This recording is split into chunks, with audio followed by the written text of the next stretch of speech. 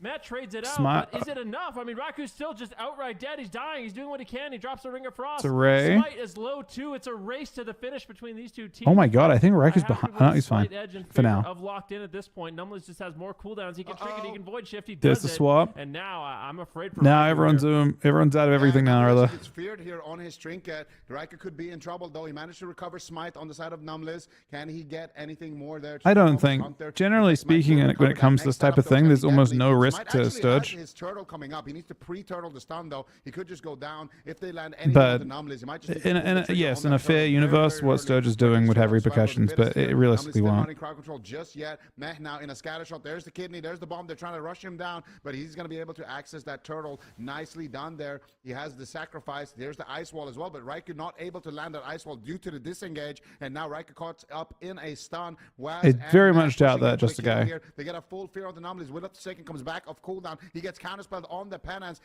trading out the radiances this time around, and it looks like it's going to be enough healing to keep Smite alive. Now, Yeah, it's very possible to read into that way, Alec, but it's just unfortunate that, what is he gonna do? you know, Needs to watch his at the healing, expense gets potentially of guardian, Ryan's and it looks livelihood, like you know? He's also going to recover here. That Locked in are looking a lot better here. Doesn't seem very fair. They're not focusing on the rogue at all. They're just completely leaving Waz open in this match, which seemed really important for their game one victory.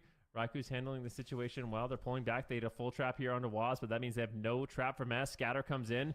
Is there going to be a follow-up? Intimidation Sun out of the Scatter. Do we have a silence? No, not Nah, yet. he's not. They're not. Raiku's Absolute isn't slowly even competing surely anymore. running down, dampening. He's getting higher and I have no higher. clue Both what- priests relatively what it's even on spurred by. mana. Smite has his trinket and his turtle, so if he can connect that, it's going to be dangerous. Raikou trinkets out of the stun. He gets gripped away, but he's so low on health. Raiku's This is getting nicely blasted. made. This is actually There's a race insane. once again between Smite and We've got Raikou, Turtle both and of them in Smite. the No, middle no, of the no. map, Smite's a mile exchanging ahead. blows, but We're not it close still here on is not cooldown. looking Smite like is in a favor of mile Raikou ahead. right It's just now. He mana pulls on away. He's got Numless, really. 45 Raiku's got to seconds on that run. ice block. Can They are Echo hard stall? losing right now. Need to stall for one more ice block. Smite's feeling confident. He's got trinket. He's got his turtle. Raikou gets stunned. Bash on Matt, and Raikou looking like he will go Yep. down. Locked in. This is crazy. Dial it in here. For This is game crazy, number man. 3 and go up in the series. Cassidy Cassidy coming in with the moves right there at the end. That was beautiful to watch. He got the stun there on the trinket. As soon as Matt trinketed that trap, he got the bash stun, and then he had the damage as well onto Riker to follow it up. And I don't know, man. D-Machine could be right. There's a very real possibility right now that Echo is going to be knocked out before Championship Sunday. Like, we need to get a stat on the last time that happened, because I feel this is like crazy. That's like, I can't remember the last time that happened. He probably was killed by right here. the dinosaur. It looked like he was.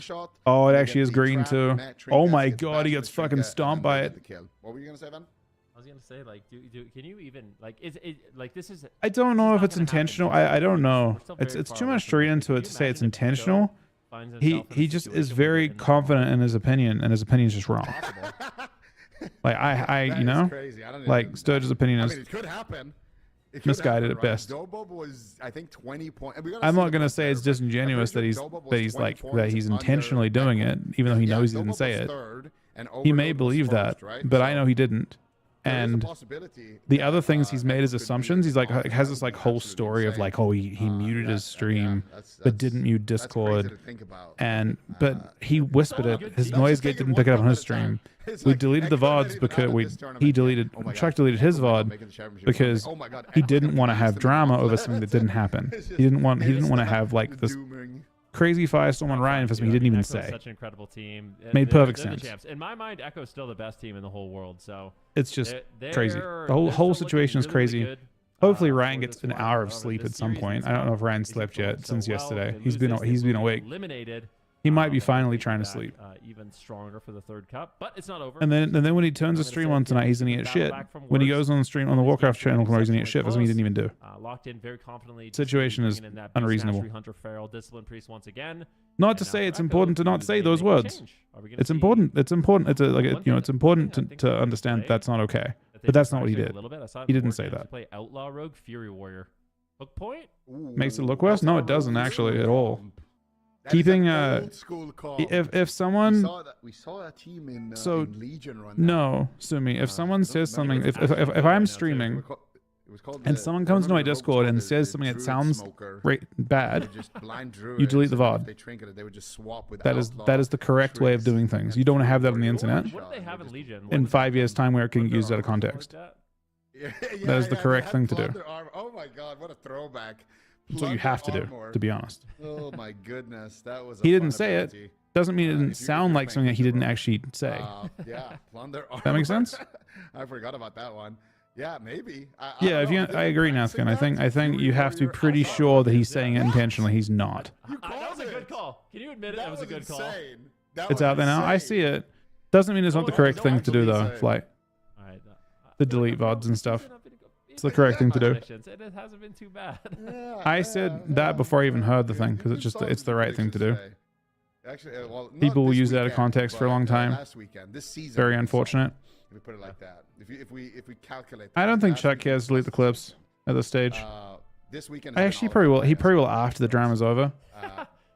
For the sake of the next 5 years, 10 years of Ryan's life. What is this? I guess it's the only fair way to do it, but I mean, I feel like we got it at least at the end. I guess, but we'll probably add it all up near the end. But yeah, it's not fair to David. I understand, but I was just literally predicting everything right. It's crazy. Yeah. Yeah, this is crazy. This is crazy. 4 predictions correct out of 5. 2 perfect predictions. 80% accuracy. I mean, when you consider the facts, 33-year-old, washed up, classic gamer, that's not bad. That's not bad at all.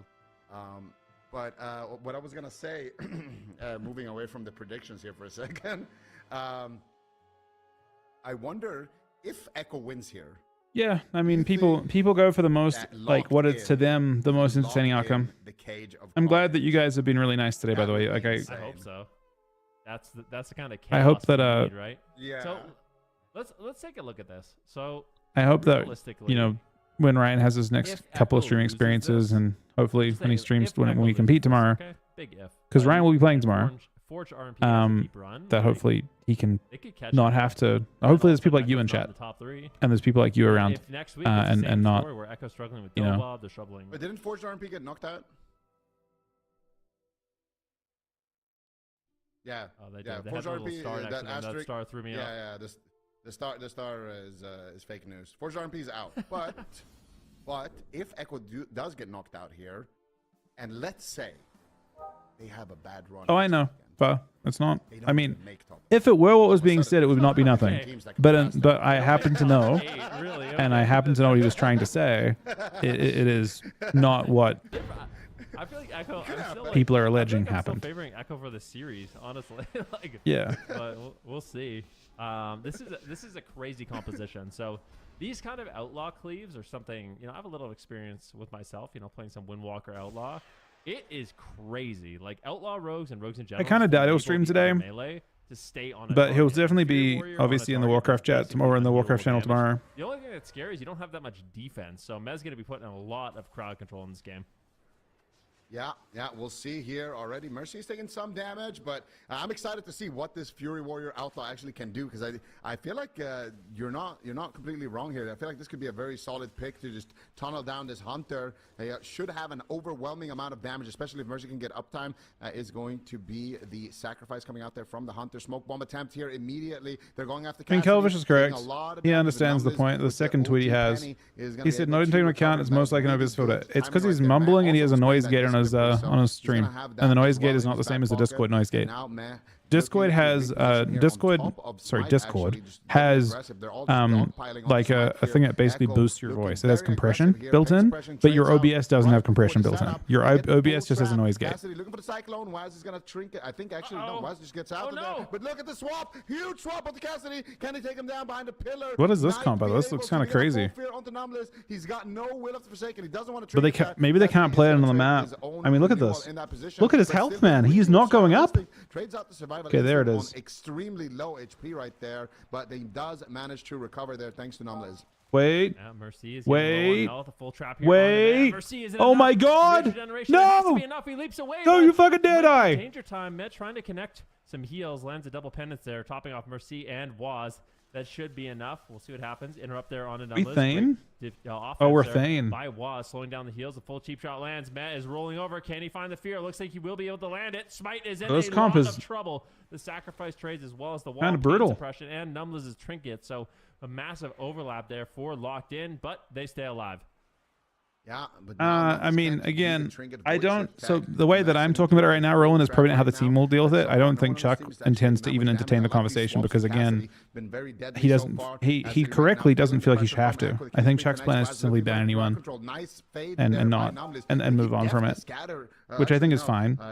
I just would rather hopefully have people on Ryan's side too. Onto Waz, taking a decent amount of damage. There's the double cheap shot coming out as well. Doesn't look like they're going to be able to find the fear. Meh is pushing in, but he could get counter CC. There's the stun. There's the trap onto Meh. Waz could be in trouble. Yeah, it's super interesting. Locked in. Who are they going to go after? Can Numbless connect with the fear? It's a fear duel. He wins the duel. He manages to get it onto Meh, and Meh will trade out the Will of the Forsaken. He gets kicked there as well. Waz dropping so low in that one kick right there, and that is signs of life here from Locked In. They want the win right now. Waz is still not out of the woods yet, but now here comes the pressure onto Smite. Smite gets the pain suppression. No, he should be completely fine here, and now more word for Waz and Mercy. Locked In are looking to push for the win. Smite is looking for the crowd control. Can he find it? There's the stun. If he lands the trap, it could be danger time. They're dogpiling onto Meh, and actually reflects the trap right there by Mercy. Well played.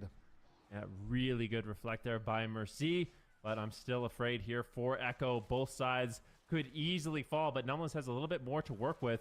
Matt has 2 pain suppressions. He's going to have to preemptively trade them out. Still holding on to them. Full gouge here on Numbless. Maz rolling over. Can he find the full fear? Doesn't look like he's going to be able to get there. Cassidy roots him up. Numbless into a cheap shot. Maz there. Can he find the fear? He does. The Psychic Scream lands. They're going after Smite. Smite's in trouble. He's getting blade stormed. Might have to use the aspect of the turtle. He rolls away. Good kiting there by Smite. He manages to escape the Fury Warrior, but Waz is still just all over him. Dark Archangel trades. Trap here onto Meh. The pain suppression lands so onto Waz. He doesn't want to overlap it with his evasion. Great play there by Meh. Yeah, beautifully done here. Waz No, gets I know, pressure on Stan. Numbless, It's trying not. to get some pressure onto Cassidy. Cassidy just sitting in bear form there for the moment, but he's Once got Black Ryan Market, said he's looking to push in. Matt is actually pushing in for a that he said swear.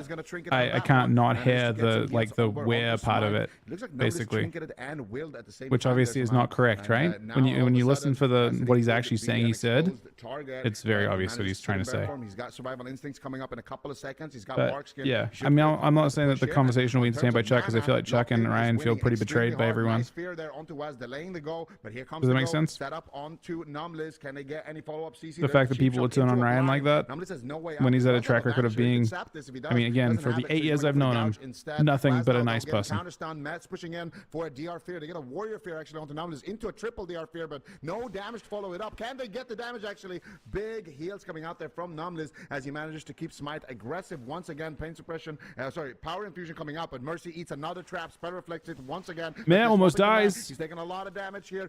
Wait, coming out, they're done. They're cooked. From the sky, and right Wait, now, they're cooked. Are one, maybe they're two cooked. setups away from just winning the entire game. Smoke bomb on the Cassidy. Wait, he gets the. He's fine. They're cooked. They can get aggressive. Yeah, Lockdown are going to win. On Waz, where are they going to go? Putting pressure on the Mercy. They're actually cooked. Looks like Matt preemptively. They're out of time. It's not Mercy is doing fucked up down, but they're making the push. They're trying to take him down. Can they eliminate Echo? This is an elimination game. Oh my Echo god! could be out of the tournament. Oh my god! Believed in them. Can they oh do my it? god! Lower and lower. Matt, there's the barrier. The trade keeps him alive for a bit, but he's there's not much time left. Cassidy, one more go potentially. They need to get this.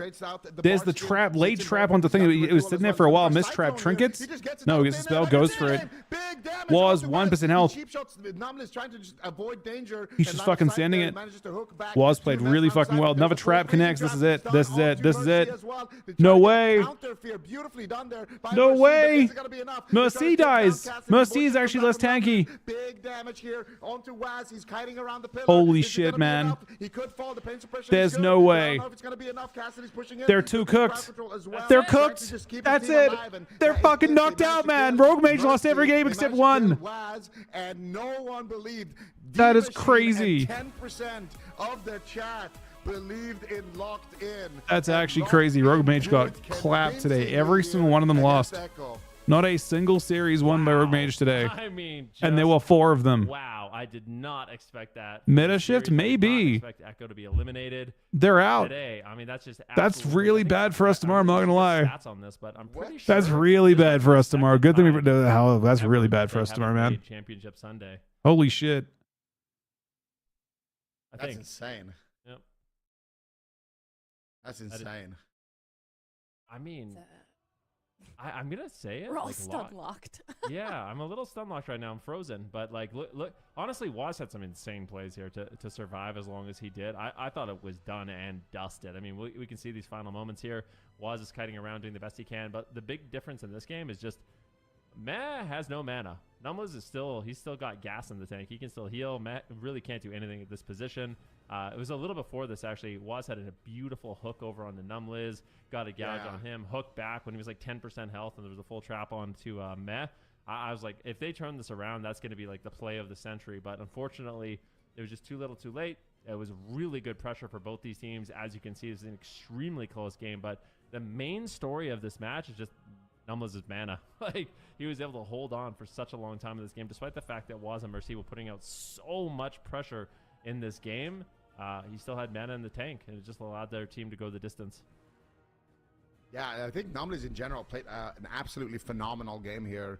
There was one time in the game where I was like a little bit confused. I was like, he defed a scatter, he defed a gouge, like he defed something, but it was actually a blind from Waz that he defed. So Numlis just did a really good job again, staying out of crowd control, keeping up the damage, keeping up the healing, keeping his team nice and safe. They had that one kind of blunder on Ashermains, but aside from that, they played an extremely well-played series here on the side of Locked In. And I've said it before, but I think I said it a little bit last season, but Cassidy is a sleeper pick Like, whenever ferals are good, there are just a couple of feral druids in Europe who are just feral mains who have been consistently really, really solid feral druids. And their playstyle differs a little bit. Like, for example, Flappers, he's more on the aggressive side. Cassidy's more on the, like, finesse side. He's more, like, trying to set up perfect ghosts, get a lot of good CC, get a lot of Cyclones.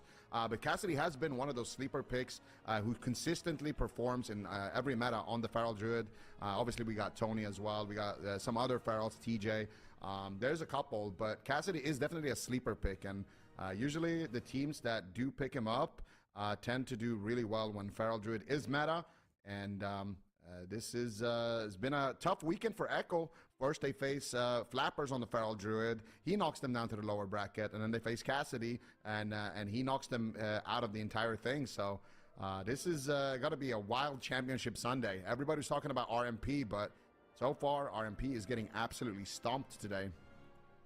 Yeah, I guess we got what we asked for. So no Echo in Championship Sunday. That is definitely, you are absolutely right, Zico. Going to be very interesting. Here's another look at our predictions. So D-Machine, well done. I lost my streak, unfortunately, with the predictions, but that's okay. We've got North American games tomorrow, of course, but I also am kind of curious where Echo ends up in terms of the standings at the end of the weekend. We'll keep everybody updated as we go along because they want to stay in that top 3.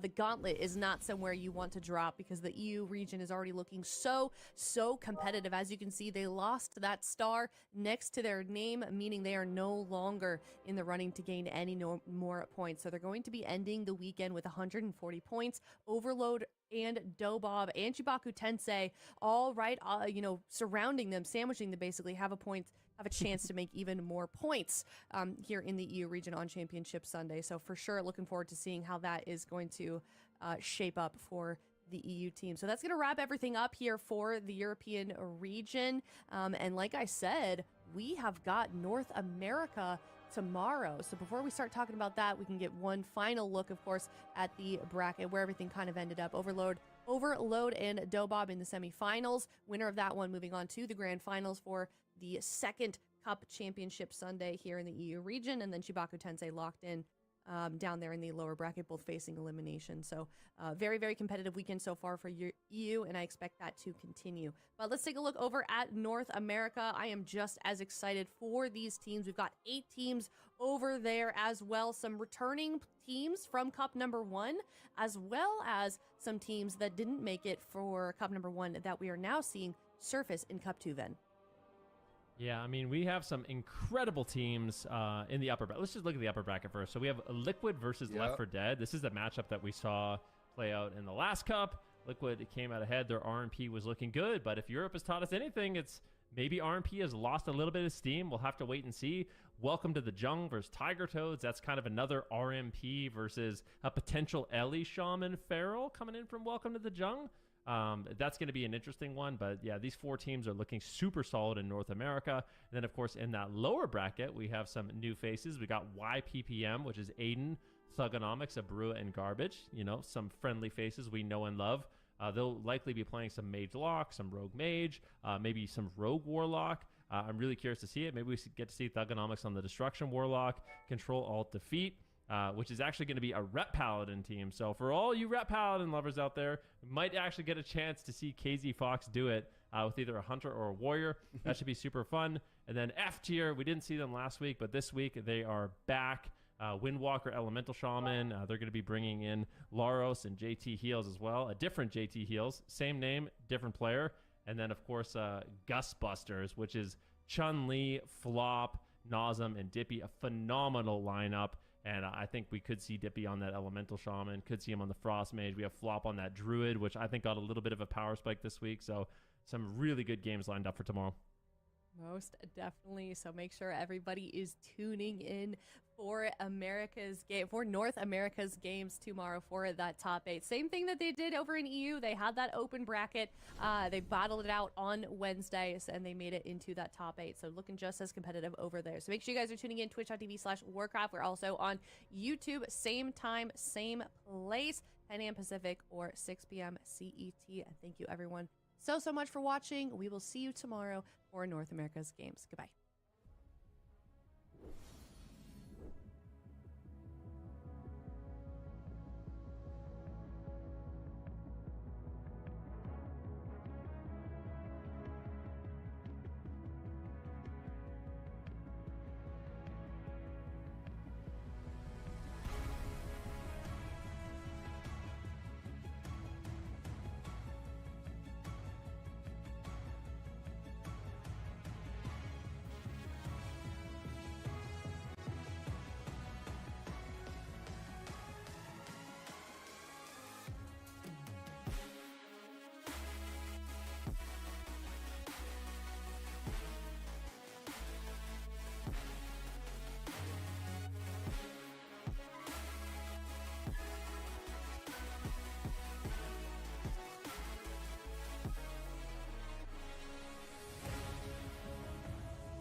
Sorry, I was muted. Aaron or Rose had a rough day at school, I think.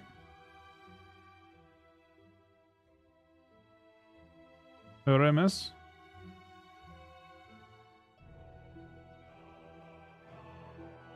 Wait, did Blizzard actually make a statement on Rocky? When? That's new.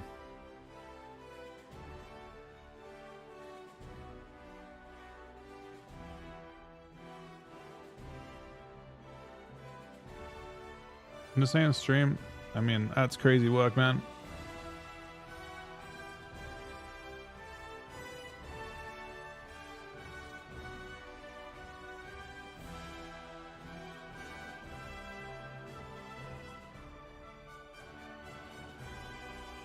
They made a statement with hockey. Really? That's news to me, but I that's sick if they did. I think they should reiterate it then. Where's the old statement? That's interesting because I saw a tweet from Max about them like saying it's kind of personal preference in the race. But yeah, I mean that's I like that they have said that, for sure.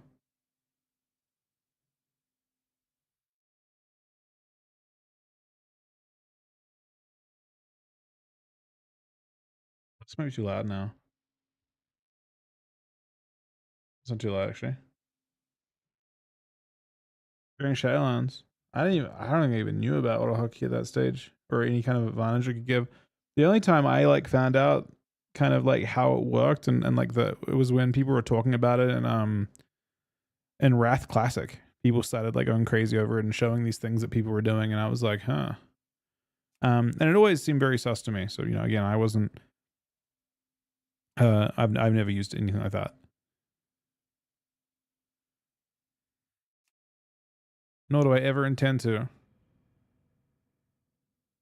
The main reason why I think a statement would be sick is because I think it at least gives clarity to people that because I think it should be extremely easy for Blizzard to track if they want to.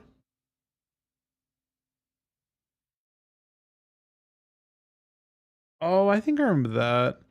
It wasn't really like, it was for other reasons though. I thought. I didn't think it was like specific. I think I do roughly remember something like that.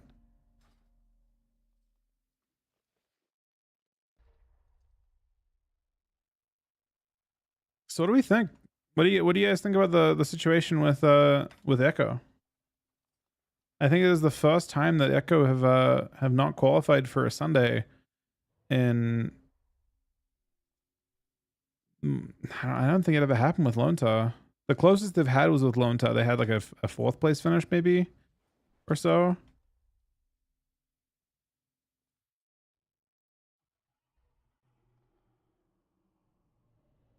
A 20-second freeze.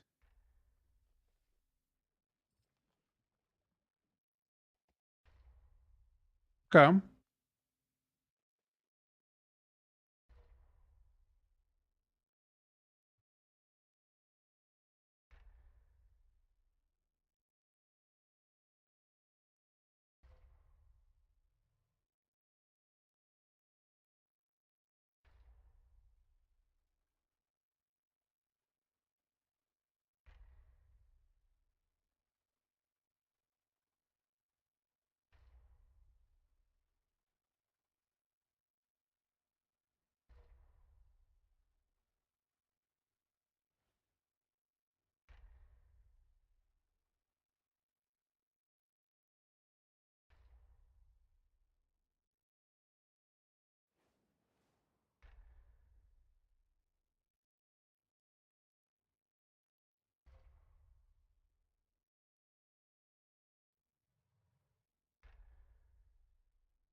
Gonna tilt her from first series?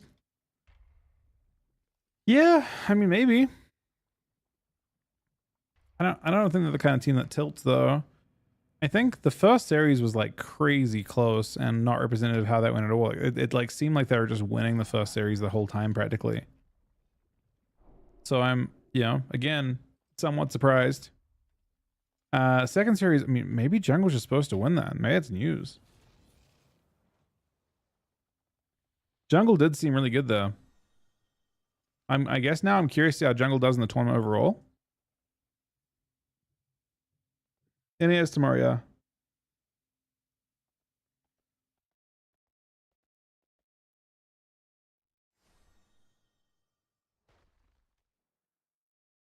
I'm not sure if Mercy and Raikou are integrated that much so far. Like, I don't know if like Mage Warrior would be that good with it. Maybe it's an option.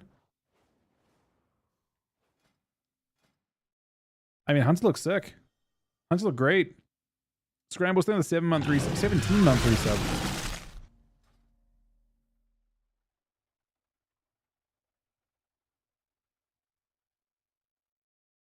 Well, I mean, it depends. There's a lot of asterisks to that. I feel like a lot of people have been playing not disc jungle as well.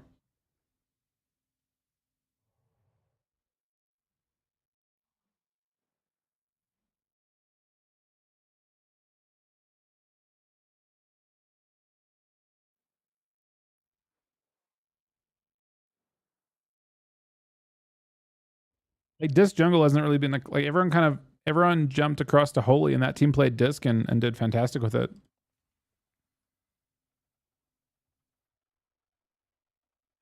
In the grand they were all playing, let me see. I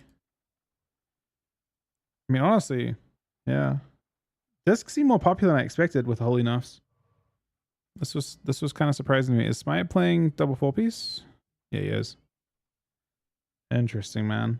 What kind of stats are we playing? Just max haste, I assume. Oh, he's playing Jasta for mastery. Very interesting.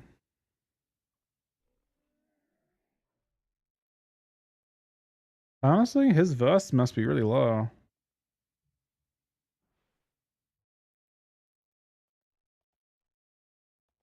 He actually is playing low verse Hunter.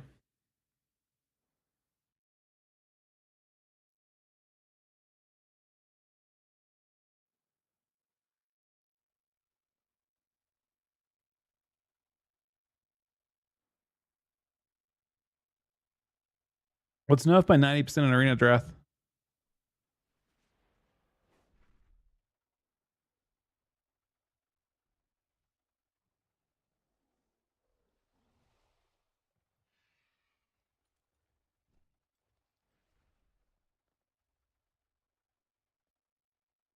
So that's keeping Terra.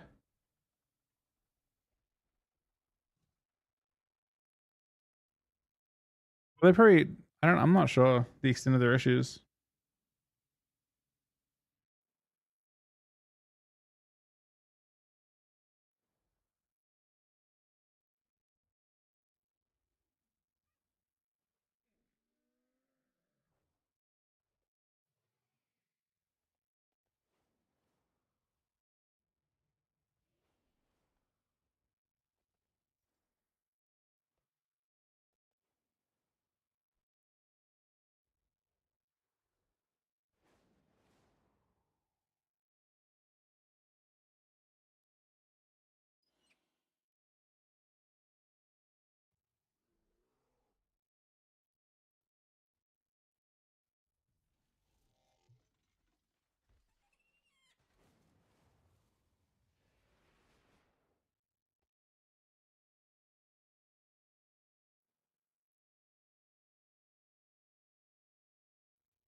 I think I actually kind of like I remember the part where he was lagging an Empyrean too.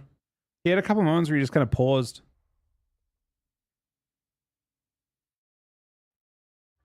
I mean, I don't think so, J Master, no. He didn't say what people have alleged he said.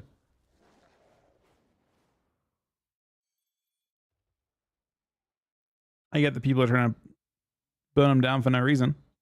He just didn't say it.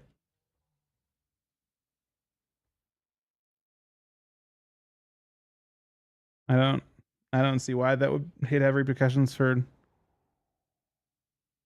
Again, if he had said that, yes, he'd have repercussions, but it's not what he was trying to say at all. I think that matters quite a bit, does it not?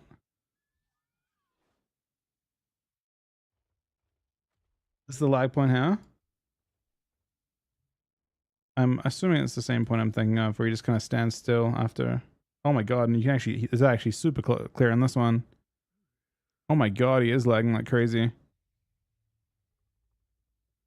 Yeah, I think he's lagging this whole game because there's another point when they're about to lose where he just kind of pauses after being swapped to. But yeah, he's definitely lagging. Yeah, no question.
We got a queue.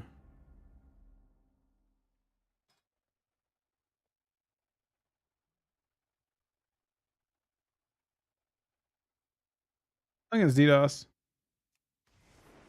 Honestly, today, if there's one single thing about today that's interesting, like Rogue Mage is not looking as good as last week.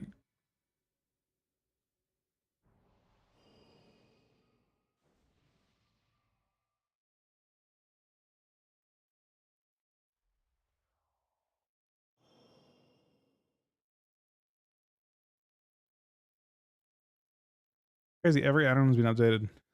The time it's taken. I should look and see if easy frames have been updated as well.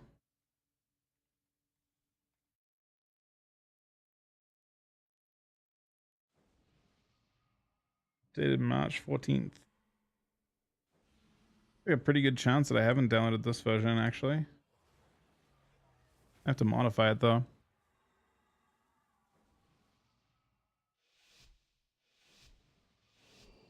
Unholy, we're playing clawing this game, I guess. Kind of level, man. Oh, yeah.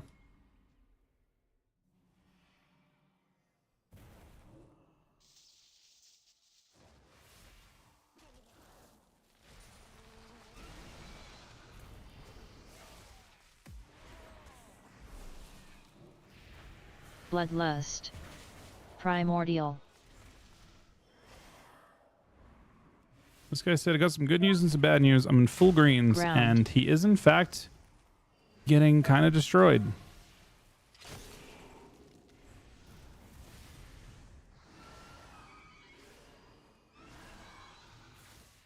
Call of the Wild.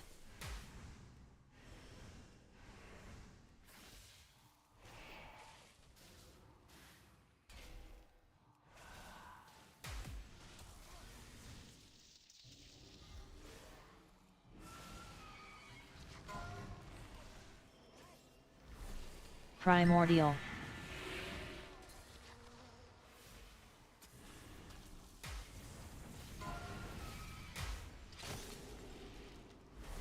Ground. That was a very kind of random, just like using my time on turn ability for the CC.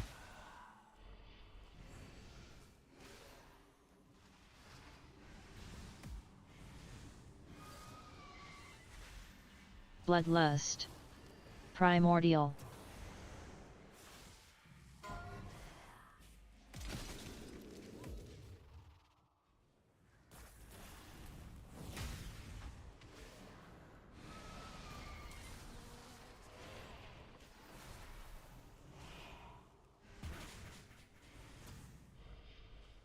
He already trinketed, so this will hurt. Ground. Primordial.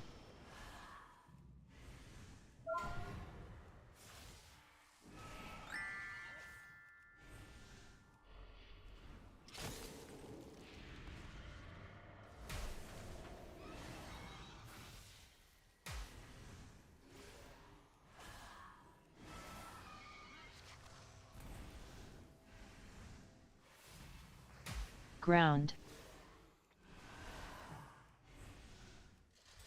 Bloodlust. Primordial.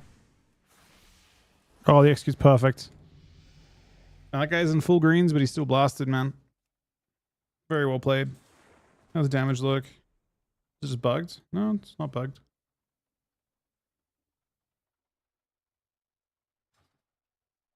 Claw does actually feel pretty decent though.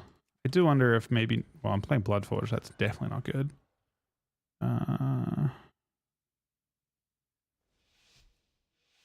Maybe I'll learn something from Bargain.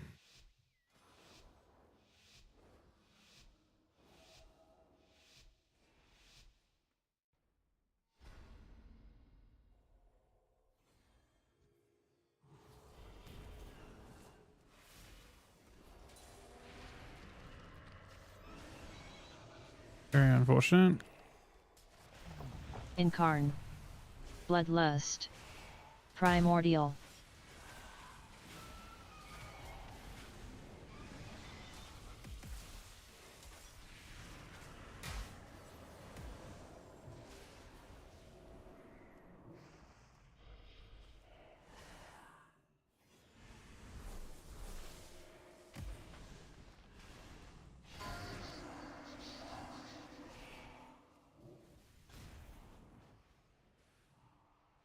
Primordial.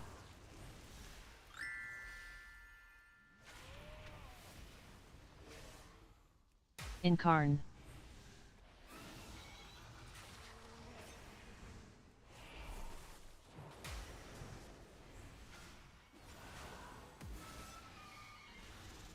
Just trying to stack this, man. I barely get to 6 stacks each time. Primordial. Bloodlust.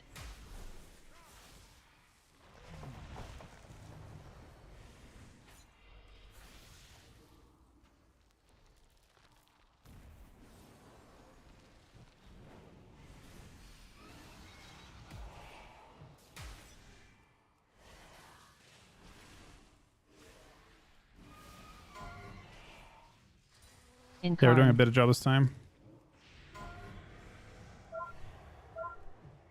Primordial.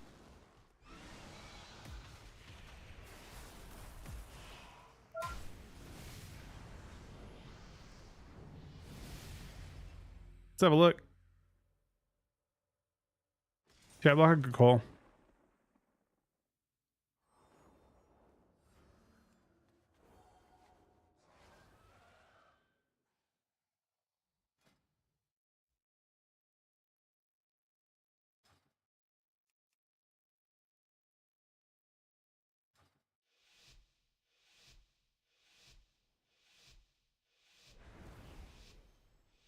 I mean, there's a lot of my damage. 34 out of 56 is crazy. Come on.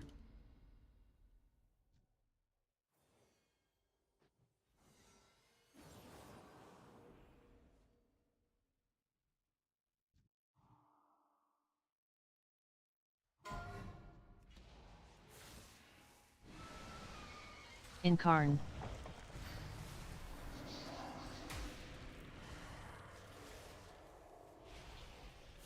Okay, I actually like how I Call did of the this. Wild.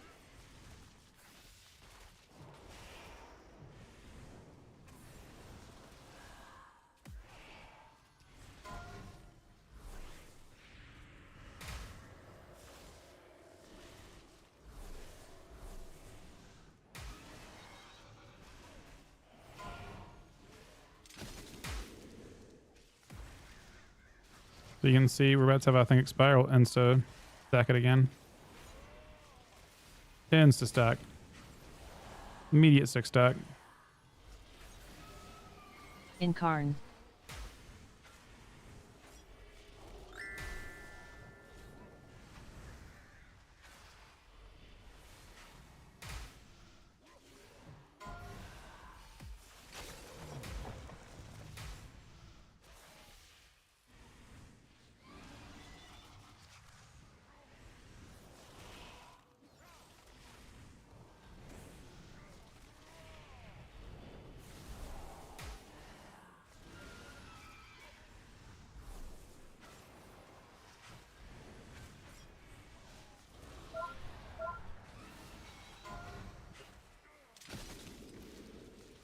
Not ideal.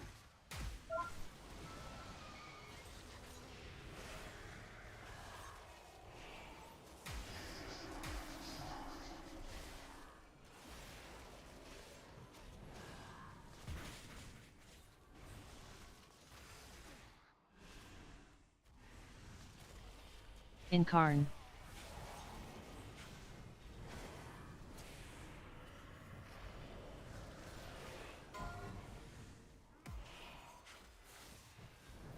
This kick was not ideal.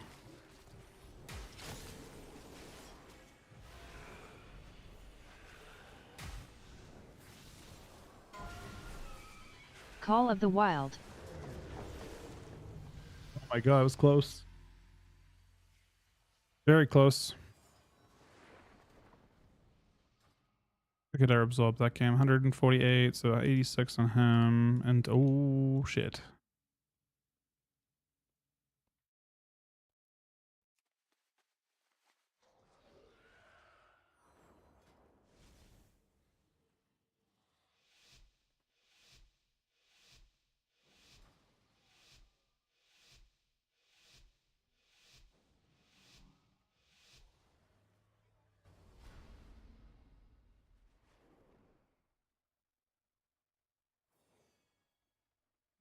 I think this is what lags me. Yeah, it actually is. The pen software from when I'm streaming and like having like drawing stuff in my overlay. And now ping seems normal now. Bloodlust. Primordial.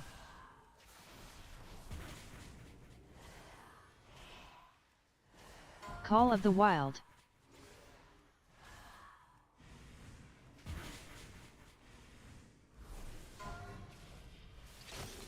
Ground.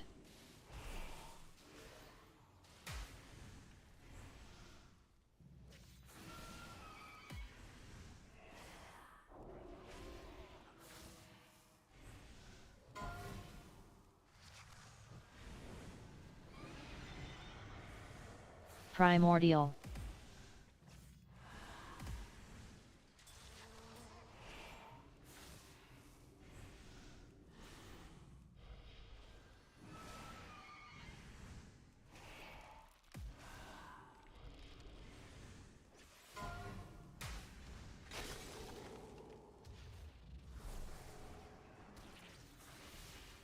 Yeah, like kind of trials a little bit, but we'll see.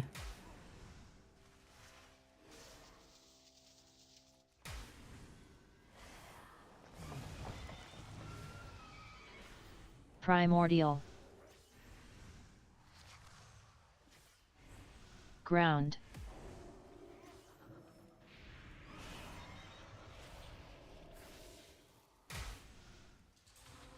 Oh, it's insta 6 stat. This is gonna hurt a lot. This might kill him. I'm not gonna lie, this could actually be the inferior insta. I think it is.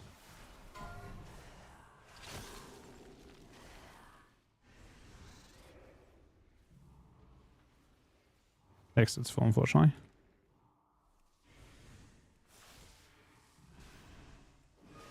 Primordial. Bloodlust.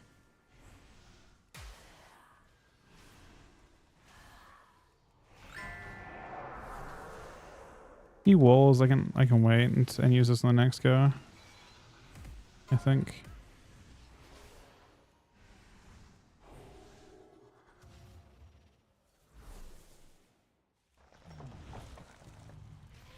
Call of the Wild. Primordial.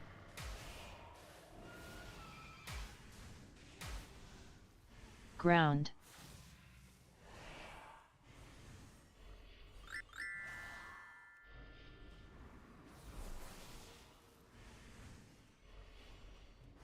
Then execute.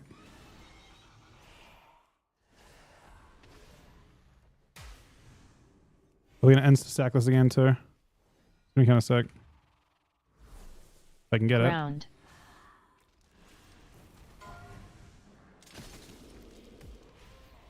Bloodlust. Primordial.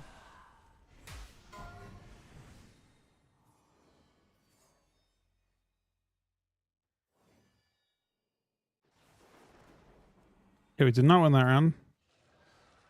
But I did do 50% more than second. How much absorb we get? 960. 5. And that wasn't actually that much absorb.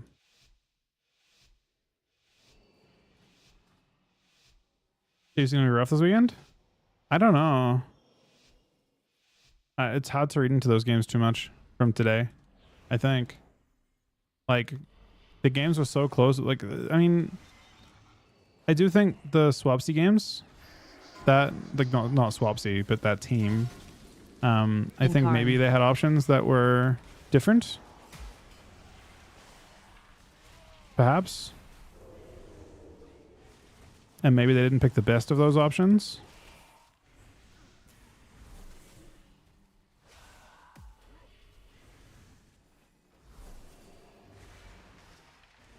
Maybe they did. I mean, it's all probably based on practice, right?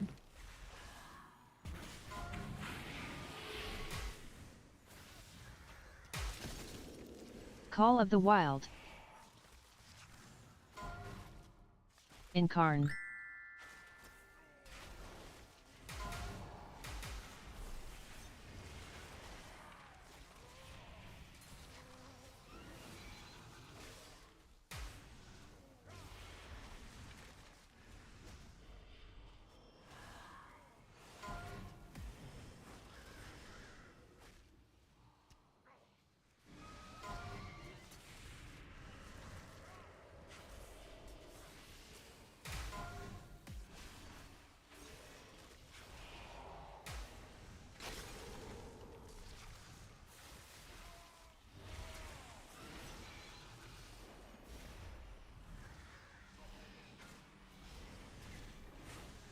I'm really surprised we actually lost stacks though.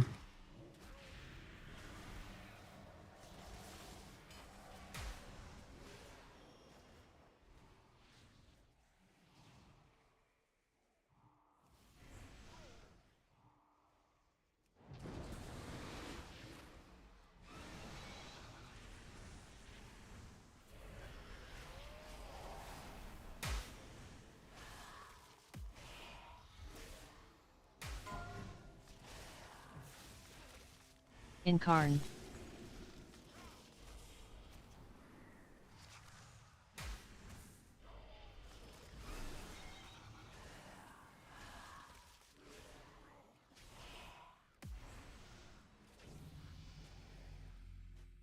We pumped that game.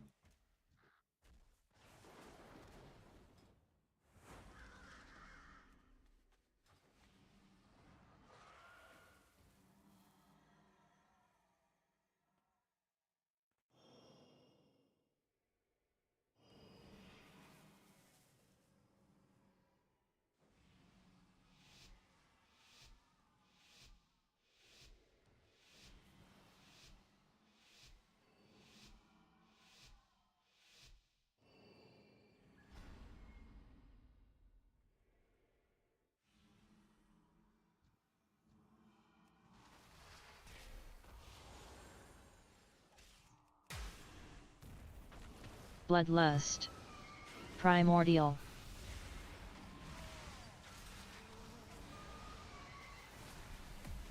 Incarn.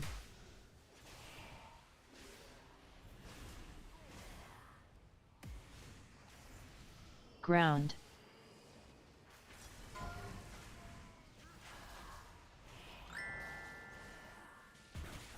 Oh. Okay, damage wise, 150 mil above.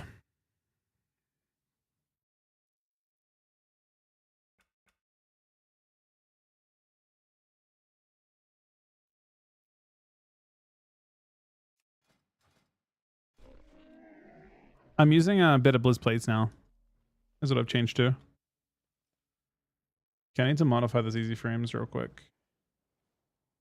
I haven't updated this in a while. Honestly, probably quite a while.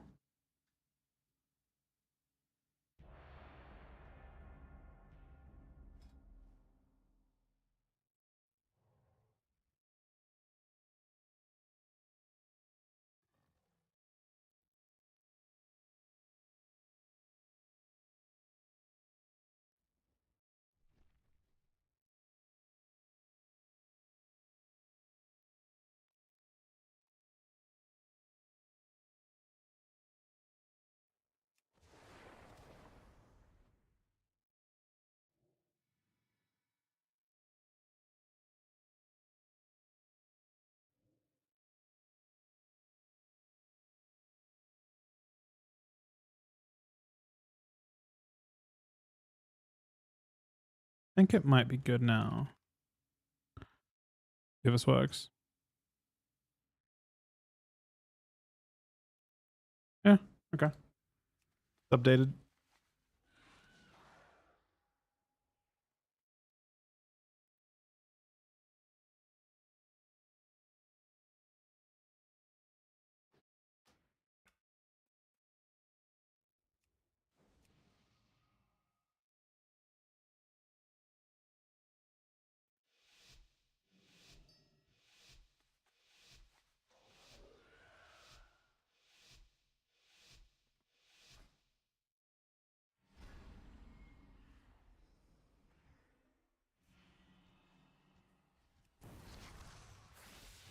Bloodlust.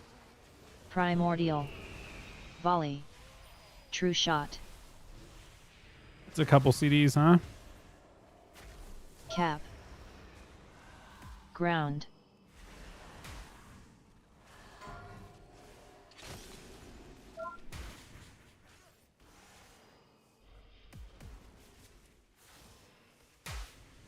Ground. Tremor.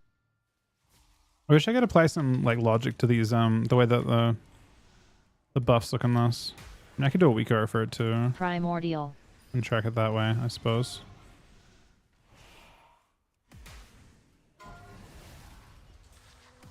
Healing tide.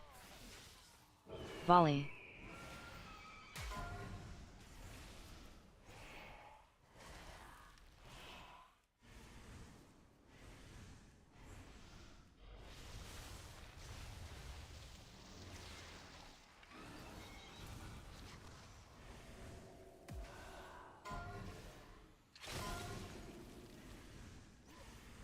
Ground. Primordial. Bloodlust. Tremor.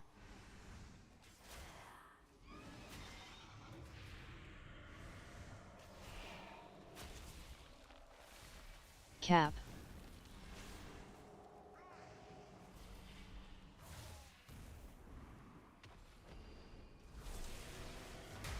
Volley. Ground. Ground.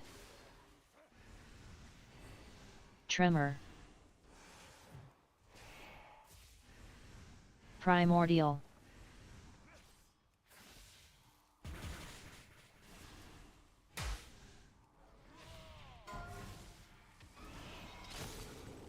True shot.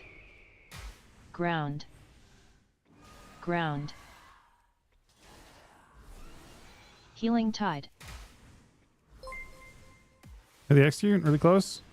How'd you already think on this, man? Bloodlust. Hope the stream is good, buddy. Cap. Volley.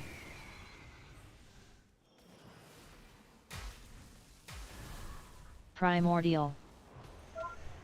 Ground.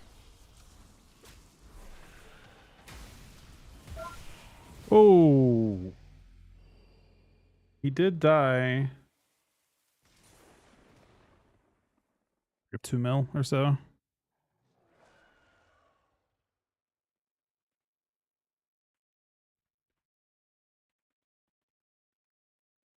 I don't know, the curve is not doing bad. Considering at the point that it's hitting. 25 mil.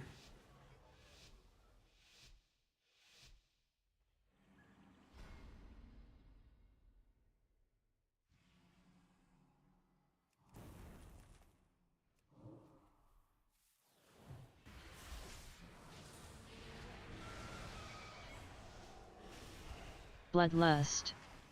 Primordial. Healing Tide.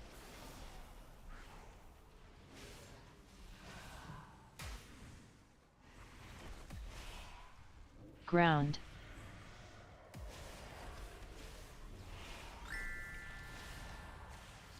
Cap.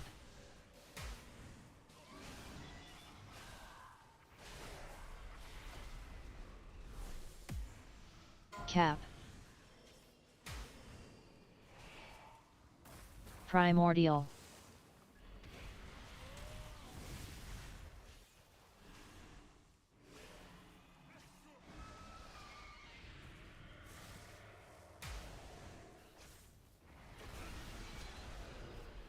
Ground.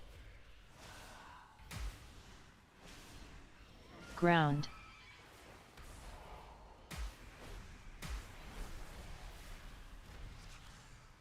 Bloodlust. I had a little bit.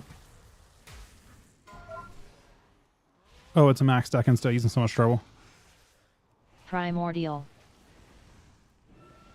Cap. Died in the group. 1.5 mil. How much is it into him? Not that. I mean, we're a good amount of pad. Probably, but probably also a good amount of absorb. That's actually pretty close to me and the shaman, it looks like.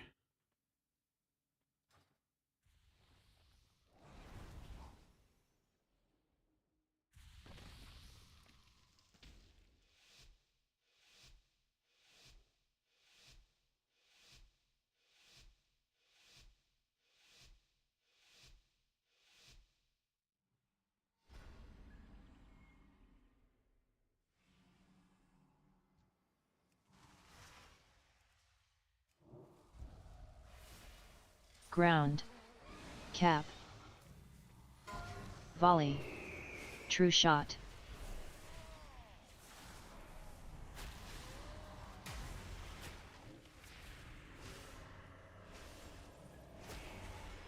Healing Tide.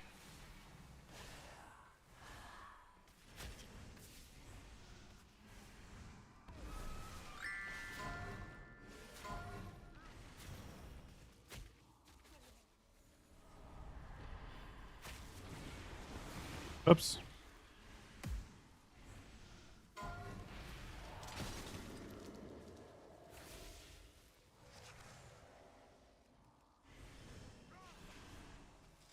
Ground. Volley. Watching for this round, they have both MSs, but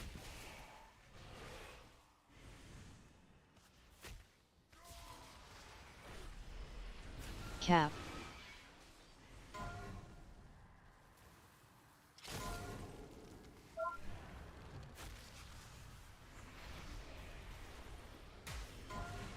Ground.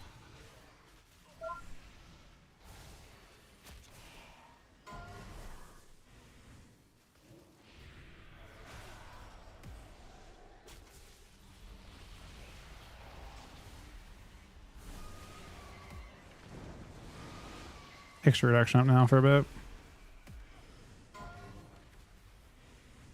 Volley. Ground. Healing Tide.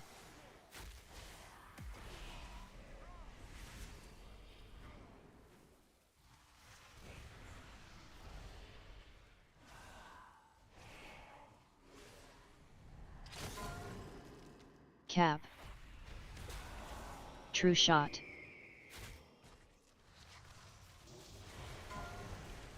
Ground.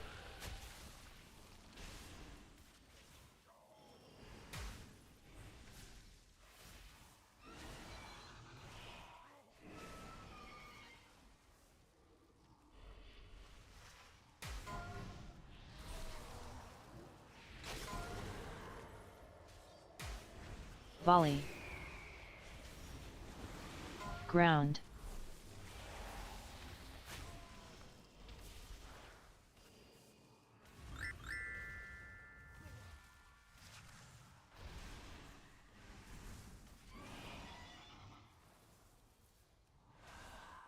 EDI's made a really nice time.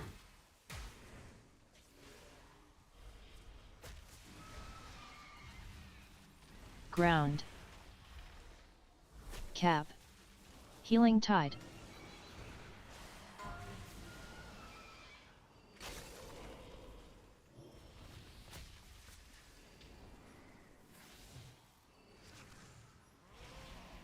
Volley. He's dead, I think. It's too much damp. Or I am. Oh, looks like he's dead.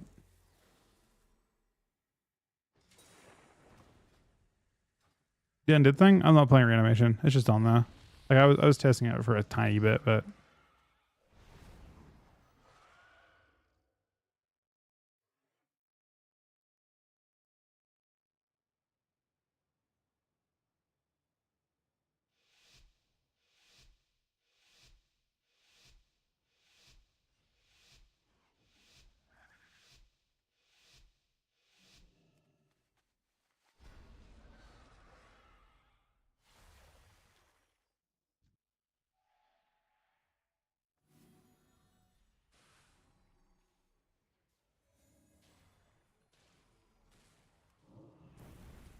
True Shot.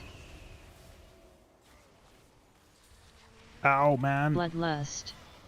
Fucking Primordial. stings.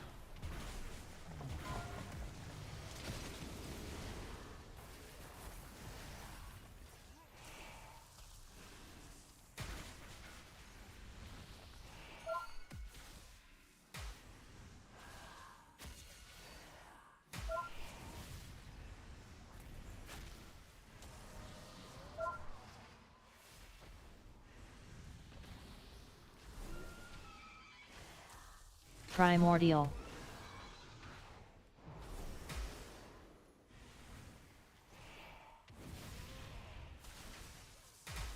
Ground.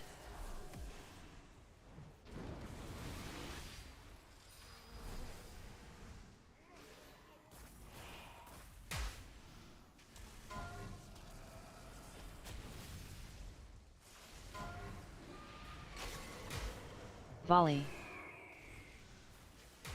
Tremor.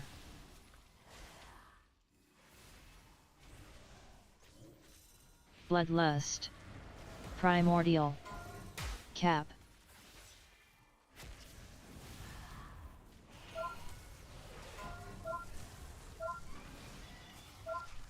He's quite a bit here, but maybe not enough.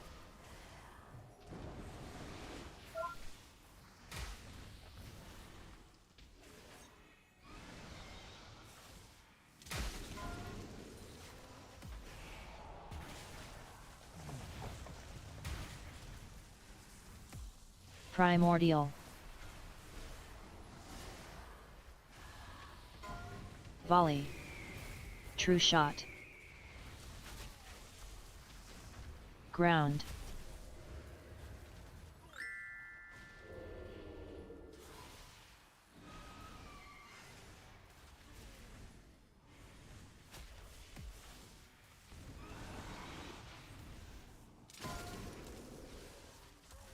Tremor. Bloodlust. Primordial.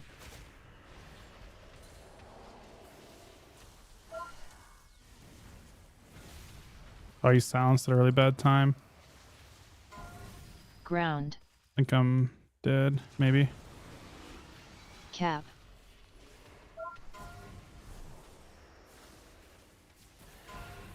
Perhaps not. Volley. X goes off, he dies to it. That was an interesting swap. I think the defenses still feel pretty fucking bad, but not in shuffle, really. I don't think you could abuse this out in shuffle. Or look at my damage that round.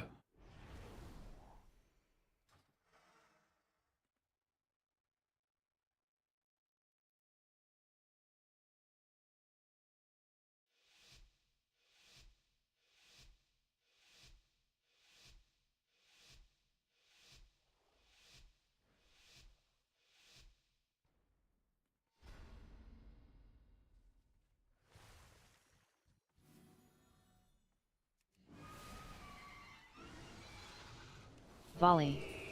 True shot.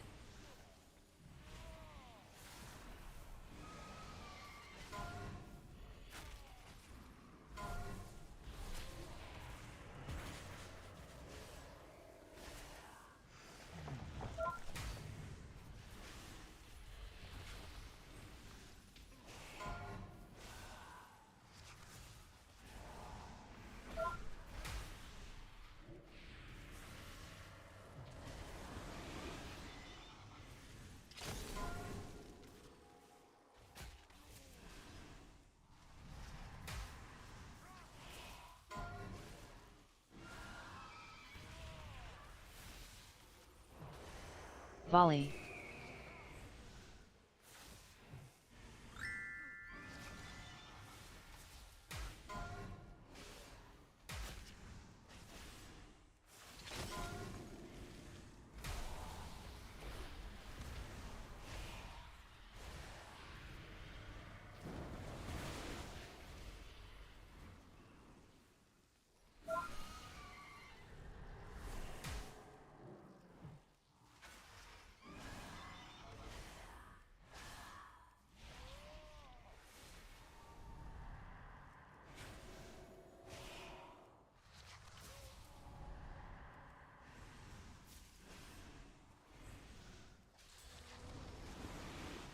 Volley.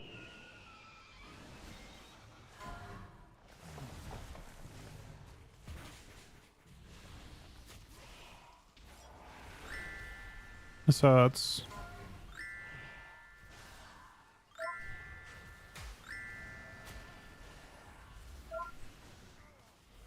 True shot.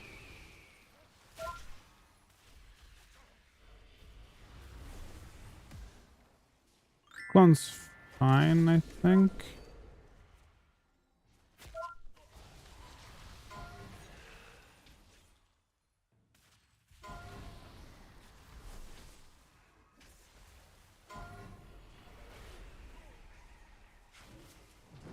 Volley.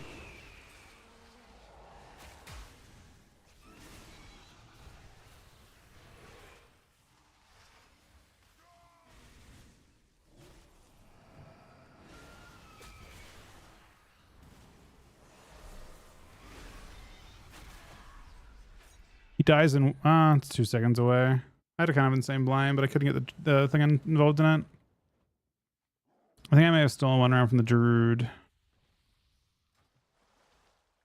This one has MS though.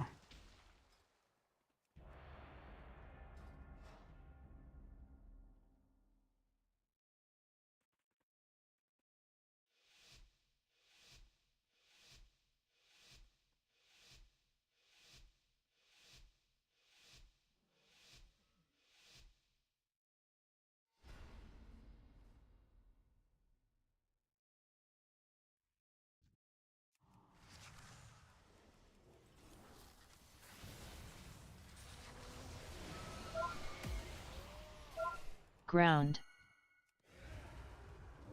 Bloodlust. Primordial.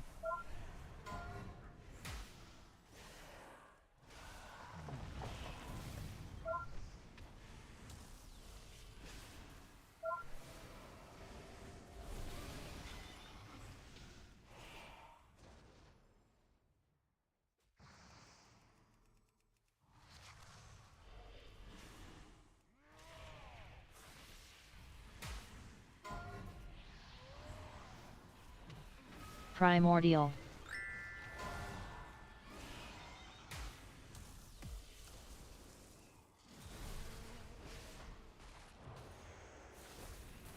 Ground. Cap.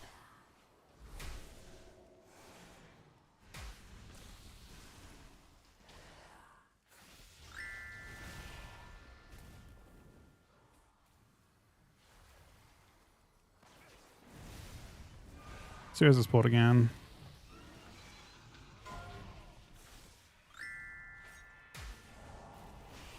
Bloodlust. Primordial.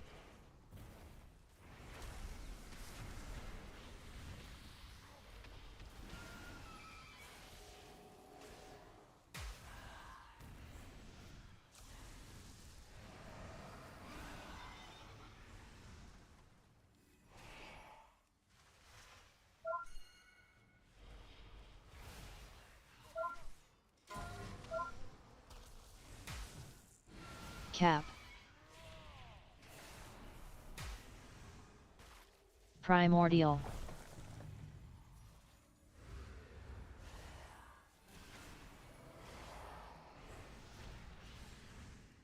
Ground.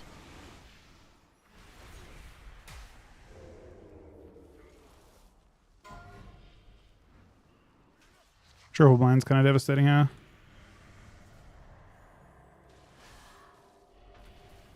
Bloodlust.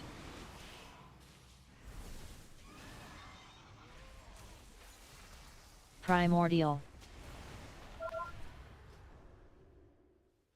Guess not. I actually could have survived the end. Maybe.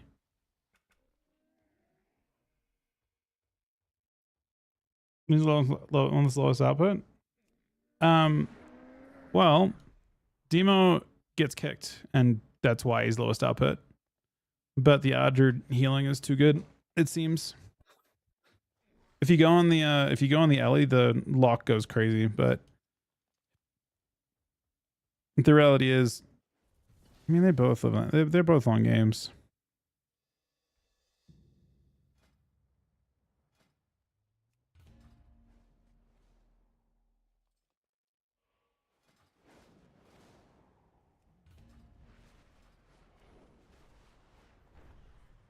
You don't pay to file? Not as they buffed Virulent, so I think Ebon Fever is too good now. Look at my damage breakdown. Like Virulent Plague is still quite a bit, despite the fact that I'm actually not playing Disease build. We're not playing Plague Bringer.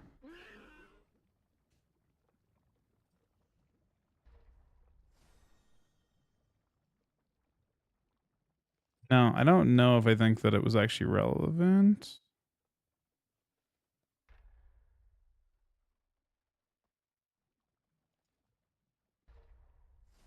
Five nine one into oh my god. It's actually kind of crazy how good your healing absorb is now. It's crazy it's still not enough, but yeah, it's really good. Frosty is bugged on pets. You'll only ever see it when it's either bugged on pets or bugged on players, one or the other. It really pops off against pets though.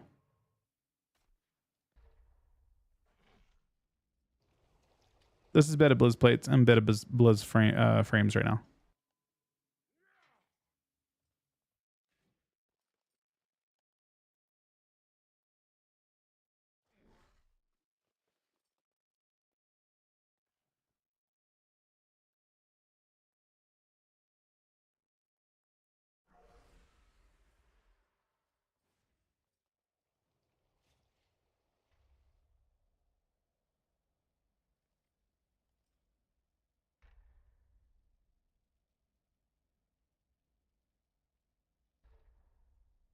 Wait, is there class tuning? Oh my god, there is. Class tuning incoming April 16th.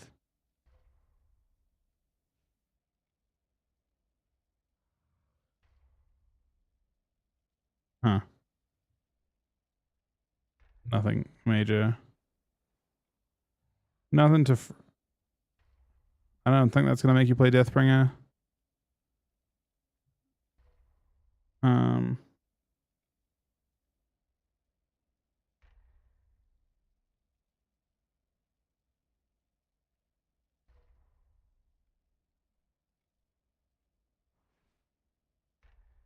That shouldn't have gone through in PvP, I don't think.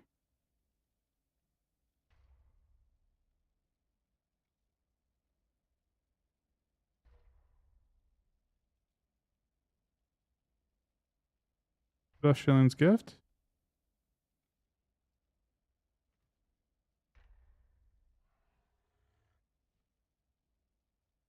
Is this insane?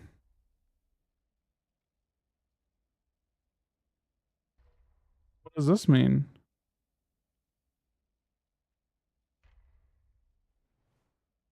Where are the red buffs?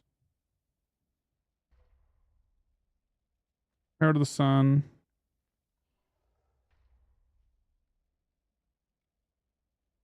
%10 on spenders. Yeah. That's sick.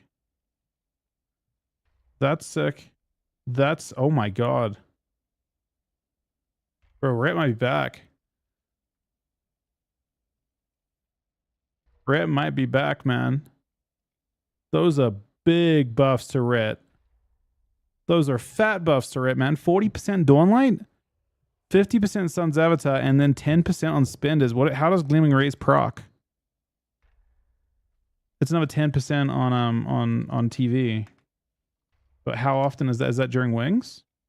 When Dawnlight's active, yeah, it's during Wings. So during Wings, they get 10% more damage on Templar's Verdict. And they get 50% more Sun's Avatar, which is the AoE, like the little beams that connect people, and then 40% Dawnlight. I actually think Ret's back. Bro, Ret has to be back. Those are really good changes for Ret. That's the buff that does it, I think. 10% more TV is really good. And it's all Wings damage. It's all damage that matters. Ret's back. There's no question. There is zero question that Ret will not be a force with that. I'm not joining this queue. Okay, this is a PvE change to Disc Priest because they're OP and Mythic Plus, I think. They didn't know if in PvP. Are there Moonkin buffs? Oh, there are Moonkin buffs. 3% damage. 10% Starfall, 3% Star Surge.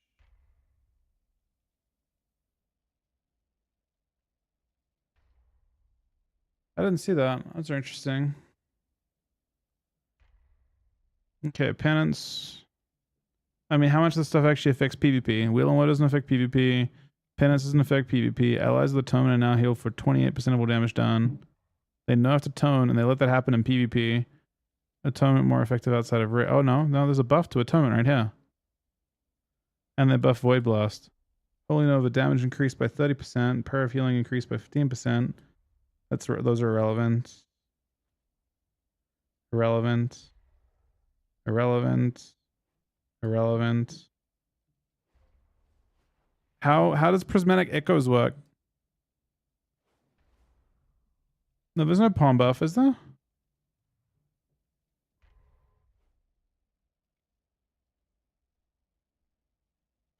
Where's your Master Hub? Prismatic Echoes?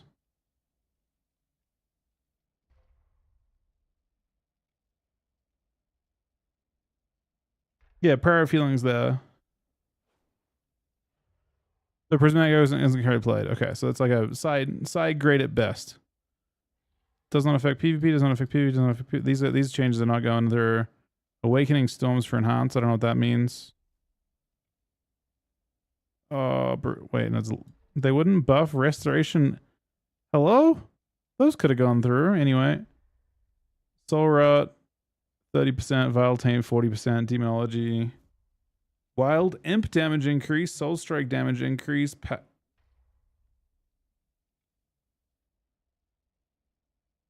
Those are real, right?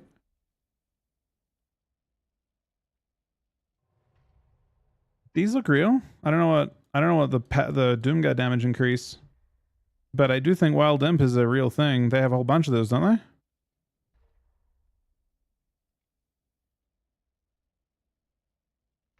Yeah, Warlock might be doing... I mean, I don't think these matter. I don't think the Affliction ones... I mean, Soul Rot's not super common or anything.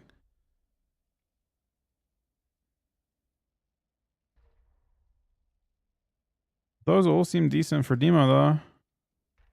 Bro, it actually could be Demo.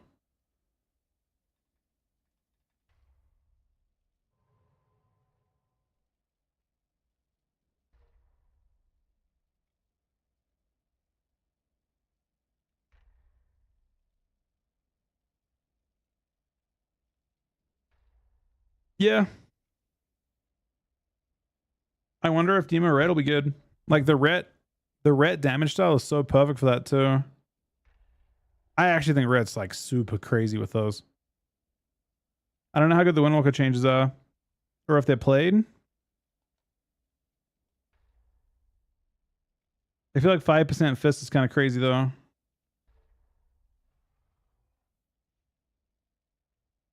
Check details, last shuffle.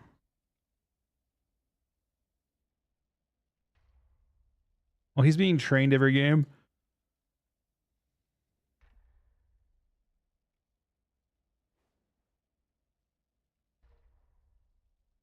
I mean, 25% on 6.3% of his damage.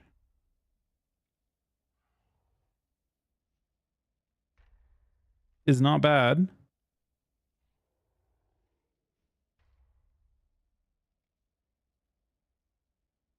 And that is this Doomguard getting buffed as well by 35%?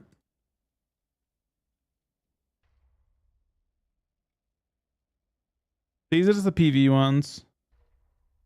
I mean, I think Demo's those are crazy buffs for Demo. Then they're buffing 25% on this, 35% on this, and then the other thing is your main pet, Soul Strike, is getting a buff too. I mean, that's still 3.4% of your damage. Those are big changes.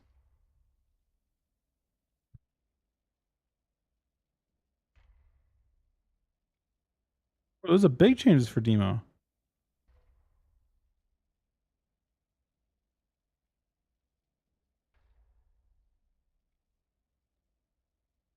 Yeah, some are affecting PvP.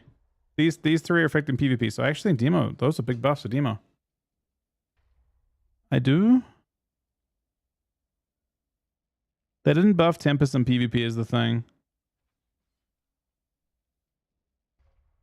Most of these changes didn't go through, but they let the ret ones go through.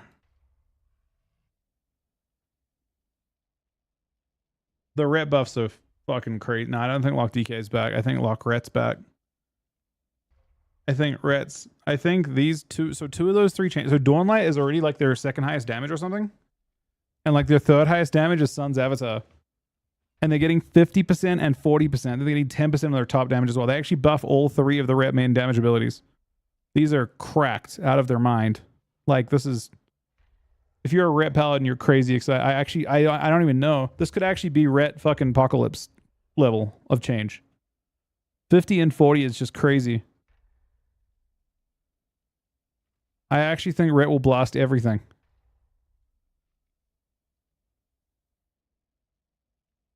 I think red will be top down in PvP. Virtually. Right?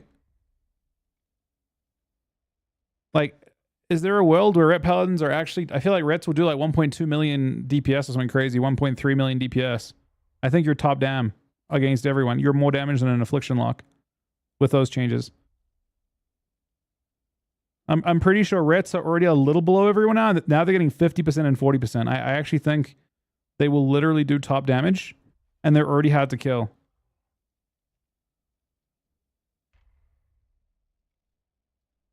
It's a 10% buff to Templar's Verdict during their wings. And then Dawnlight getting 40. That's so crazy, man. This is only a Herald spec? They were playing that. I have not seen a single rep play anything but Herald this patch. Templar was played last patch. Like last season.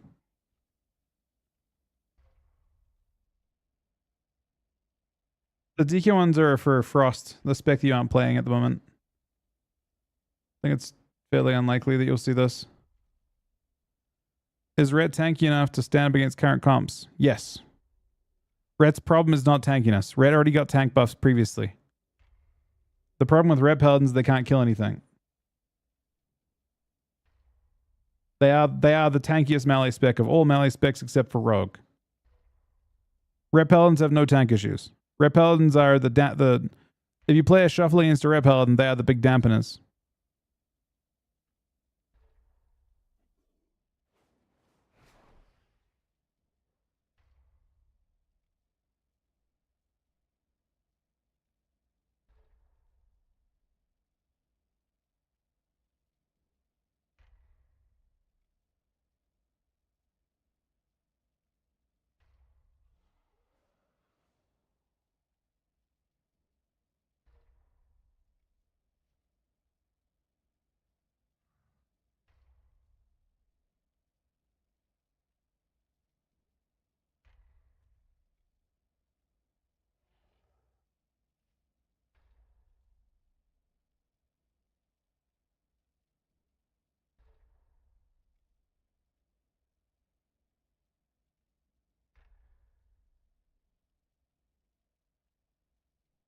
And it's tomorrow.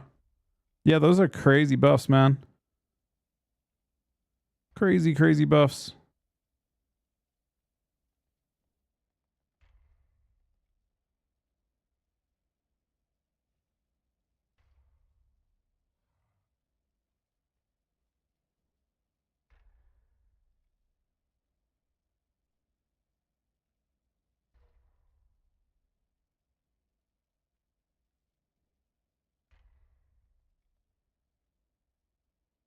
I mean, I think you'll see Ret Paladin with that. I think to be honest, you'll already see Ret Paladin tomorrow. I am curious what you'll see, but I actually think Ret Paladins will be a force like Fury Warriors will. It could be a Ret Warrior meta. Yeah, the Ret Warrior team is playing tomorrow. They made top 8. It's either Ret... I mean, Ret Fury could just be fucked. Completely. Ret Hunter?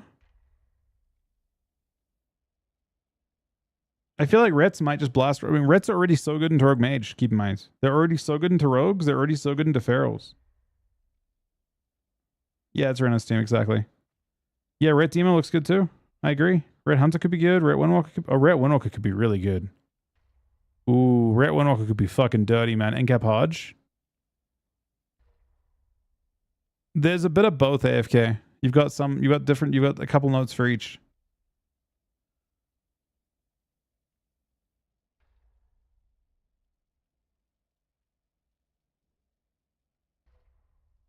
Who plays the warrior in your team? If it's a warrior, I have no clue. I don't know if we'd try and do that. We would try to play Windwalker Ret and Rogue Ret before we tried to play that, I think. I don't know about Ret Marks. I feel like the Ret Paladins aren't one shot, they are pressure based now. The new change for Ret Paladin is very pressure based. It's very much like melee cleaves can work with Ret Paladins though. Ret Paladins are actually tanky enough to make it work. Those changes are crazy for Rets. Like I don't know how to understate how good those changes are. I can't overstate it. They're crazy.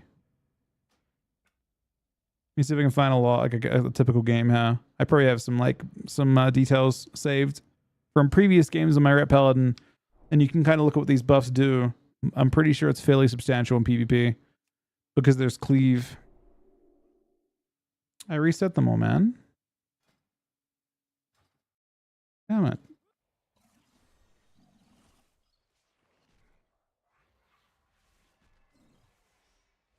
Now, it turns out my Ret Paladin doesn't have shit for sockets, so we probably have some work to do.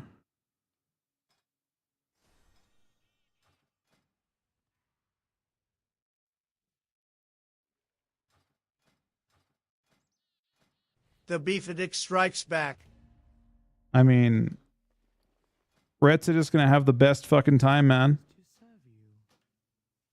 It's an immediate reroll angle. It's not even a thought. Death Knight is trash, and these buffs continue to keep Death Knight. You know, these buffs are nerfs to Death Knights, by the way. But it doesn't matter. Who cares? Yeah, DKs basically... They overtook Ret Paladins for a brief 5-day period. They were still at the back, but now they're right at the back again. They just buffed the class at the very, very back, above Death Knight, who was second from being at the back. And now they're even further back. So, yeah, Rets should get... They just made sure that, yeah, Death Knights don't have anything going for them at all. Ret Paladins, by the way, absolutely blast Death Knights. Completely blast them in every single way. So, you know, you basically have Ret Paladins who are a tank melee spec. Death Knights are, of course, not a tank melee spec. Look up a spec. I think the existing Dawnlight builds are all fine. I don't know if there's anything you need to worry about with it. All right, I'm already rolling. I saw those notes and I'm fucking done with Death Knight. I'm actually considering leveling another Ret Paladin for next week. I re-rolled already. I read those notes and re-rolled. It's already happened. I'm out.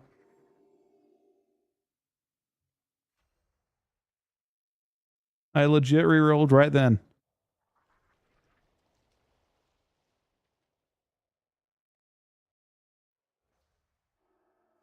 I mean, Red already blasted DK, but they're just a class that can actually play cleave and get away with it. Yeah, no, you're good, man. You're completely back. Don't worry about the roll. You just stay on the Ret Paladin. Rets are already nice and tanky.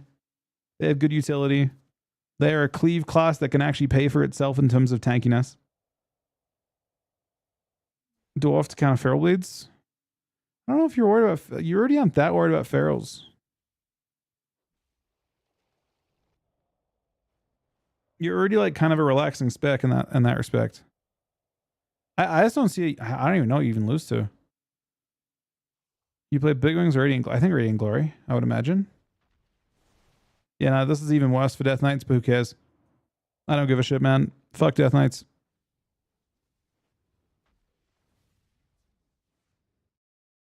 Reds are they're literally Death Knights with all the tank abilities in the world. They're just way tankier. With better utility, better saves their team, freedom for their fucking melee, freedom for themselves. Everything's ranged.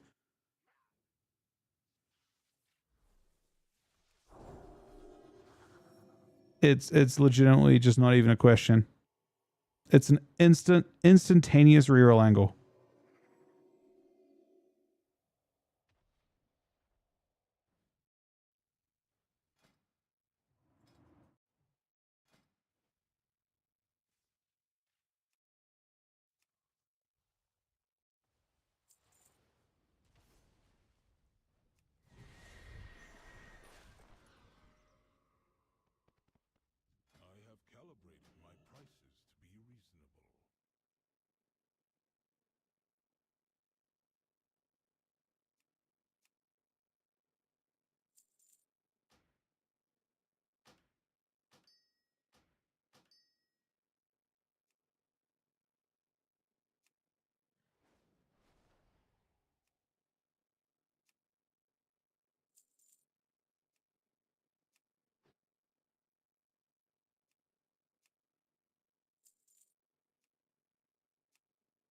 You can see I'm just taking all my honor from other characters.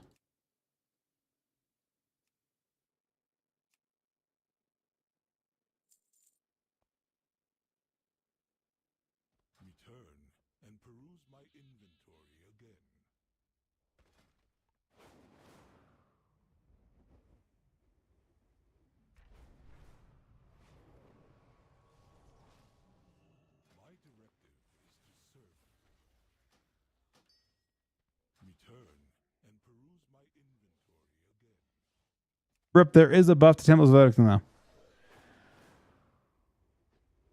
Read the notes again, man. There's literally a buff of 10% to Temple's Verdict in there.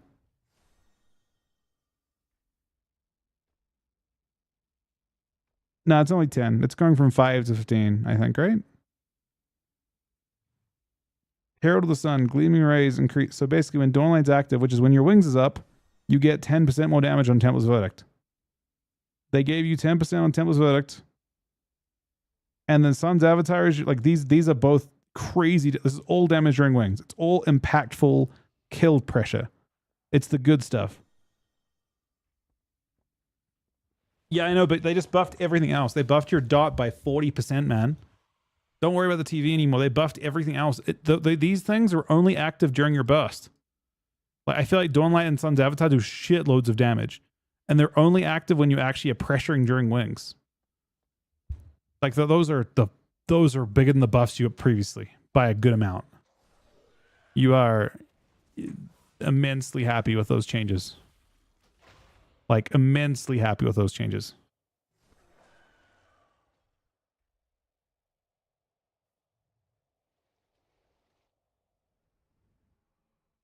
Want to play badge? Maybe you would. Those are like those are crazy ret changes.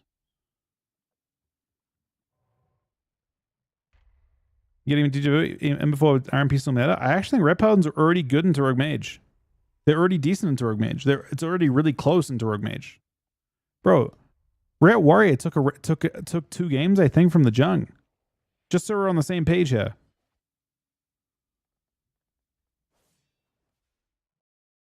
They're not going to one-shot you. They're just going to have overwhelming pressure.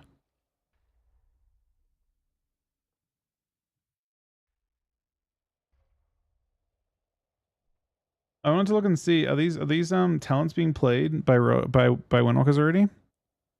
Efficient training. Oh, they aren't playing them?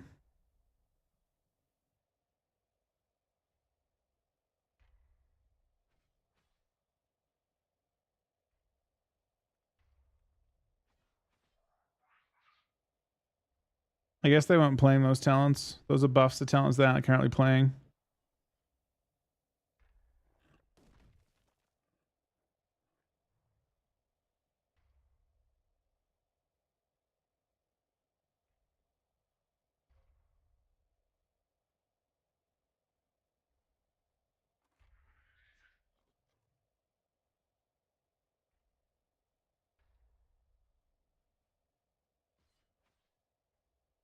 Well, honestly, not long at all.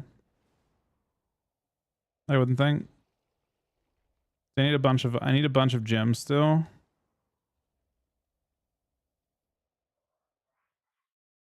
I mean, yeah, the changes might be crazy, but who gives who gives a fuck? LMLS, man. I'm re-rolling. I actually should level another rat paladin with those changes. I think they're that good. Right? Am I crazy? I feel like they're going to be completely unmanageable in shuffle. They're already better at like surviving into deep dampening because their lay on hands is crazy and like their immunes are crazy. They already got tank buffs. They're already crazy durable. Like that, they are a melee spec that can pay for itself. I don't understand how. And I'm gonna complain only one time because I'm actually happy this is happening. But like, how do you have a class that's built so well to play with other cleave classes? Like Ret Paladins have so many tank benefits. I'm shuffling it now. I already am in shuffle queue. I already plan to. I mean, Death Knight's a tanky. Yeah, I mean, obviously they weren't going to change DKs again. They already gave them really good buffs. But how do you have a class that's as tanky as Ret Paladins, and then to say that and have a situation where Death Knights are considered too tanky?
You want your Reds to do that is very kind of you to offer.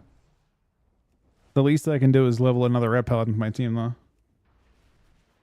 Unless you boost it, I got another.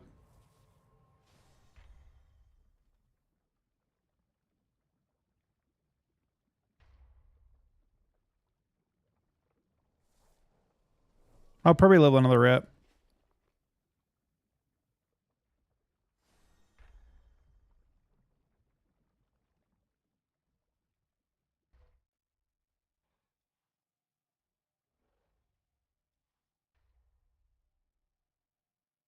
Bangan's gonna believe it.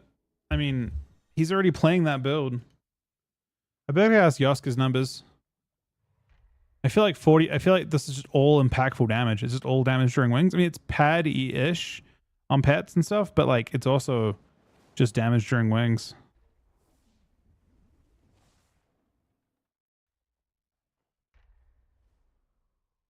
You guys make Chuck happy. I mean, I like playing Ret. I'm excited to try things out. I don't know. I mean, I think to be honest, no. Realistically, the best thing I can do is stay in the hole and Rogue Mage reigns supreme while I, am not of any use. Because realistically, as other classes become more viable, especially when it's not Death Knight, I think that's not good for us. Ultimately, any other class vying for any kind of like supremacy at all in Arena is not good for us because I think we already had a good thing going. We won last week. We're hoping for no changes. Realistically, as a team, while I personally would love to be a value, as a team, we're hoping for no change because we're already, like, they're already as successful as they can be, right? There's nowhere to go but down for us. Or the same, going in the same position. So, technically speaking, I don't think Chuck's happy with any change. And nor should we be, probably.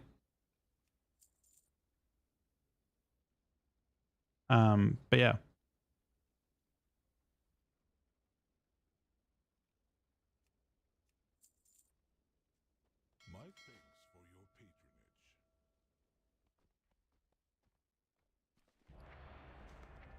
All right, I'm not fully geared, so this might be kind of fake depending on my MMR, but I can still get numbers for you guys. We can still look at how big of a buff it is and kind of like take some things into consideration with these changes, right? We can still get like some like I'm functional-ish. We're 674, we're like probably 4 or 5 levels low. We're missing, it looks like 2, 4. We need to do gems for the weekend stuff. No way, man. This guy just fucking left. Best race for Red Paladin? I don't know. Actually, I'm not sure what this. I haven't. I'll look into it.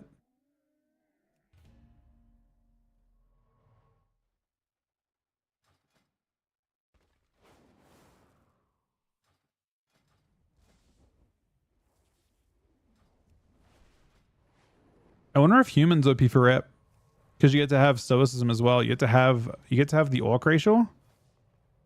Plus, you get to have the normal red stuff.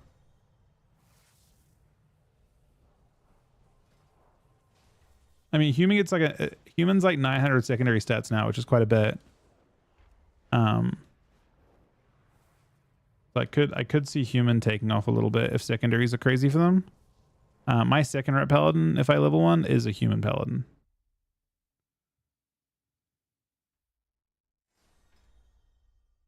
But yeah, we're hard reeling off of Death Knight for sure. Almost definitely hard reeling off of Death Knight. Almost definitely.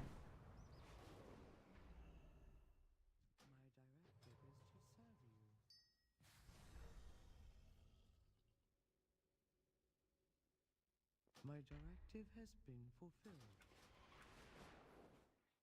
I mean, Death Knight's fun, but being a tank melee is way more fun than being a squishy melee. What's the carrot that I have with Ana? This guy's always got 15k, which you kind of have to deal with.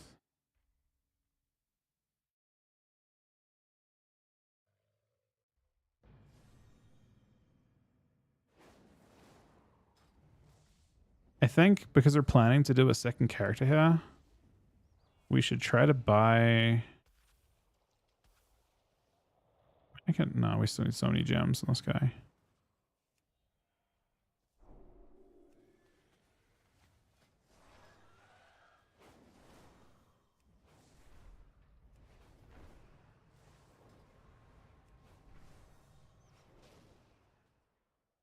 have calibrated my prices to be reasonable.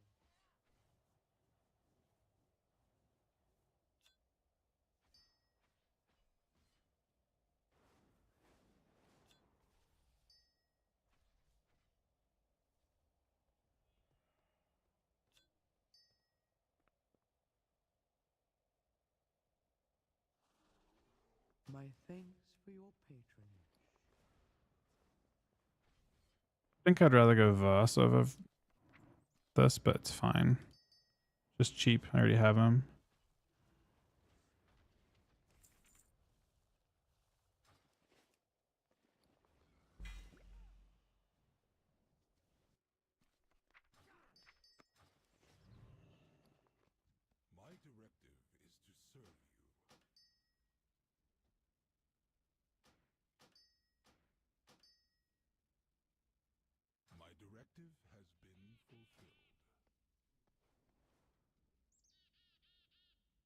I can see we've already made some progress.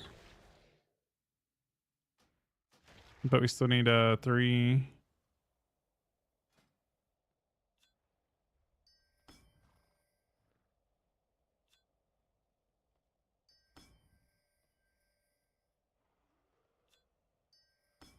Need 3-4 gems so on this guy. It's all good. Something to do. It's nice to have something to go for.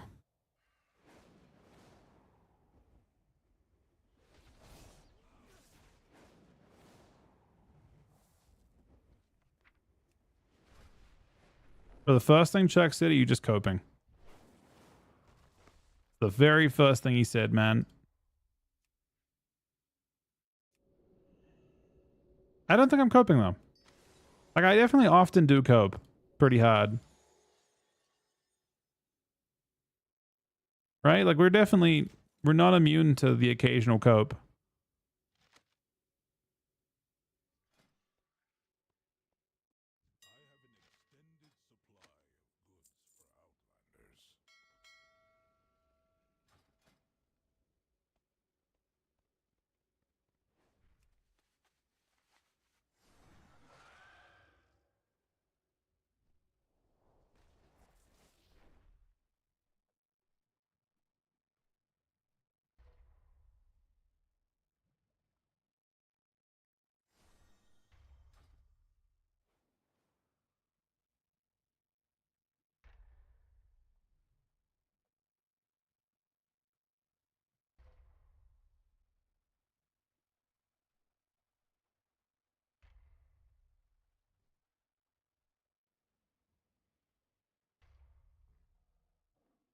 Z thinks the Frosty kid buffs are real. Is there a universe where I feel the same way? I just don't think there is.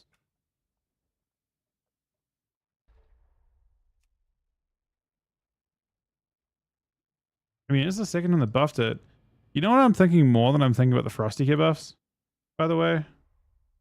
I'm thinking about the Bloody kid buffs, and I'm wondering.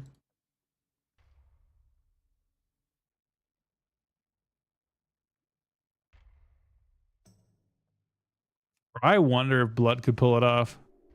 Would that be funny? I think that'd be fucking hilarious. I bet it could. Maybe.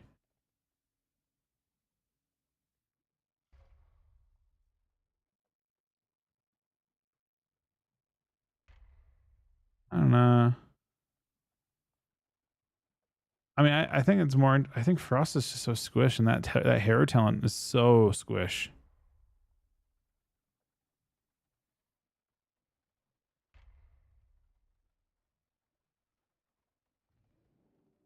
And look at PV mods. Let's cook a little bit and trust for PvP spell modifiers.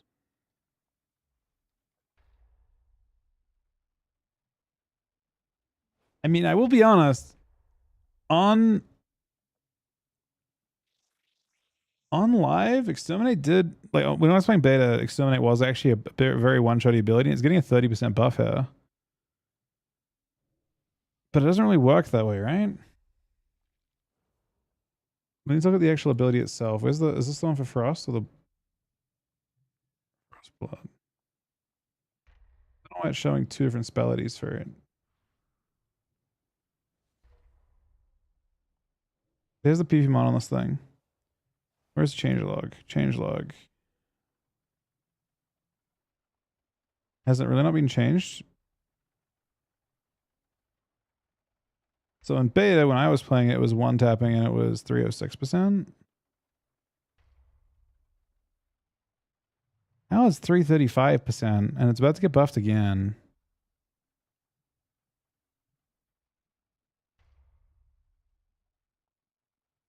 Hmm.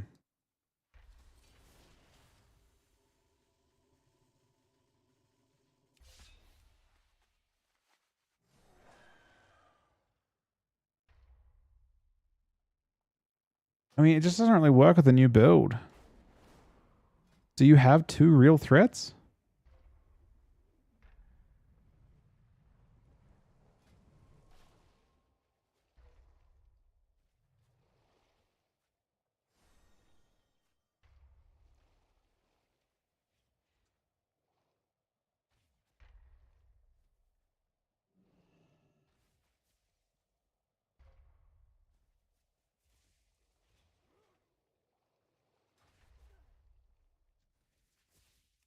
Hey, Grum. I think Rewari is back.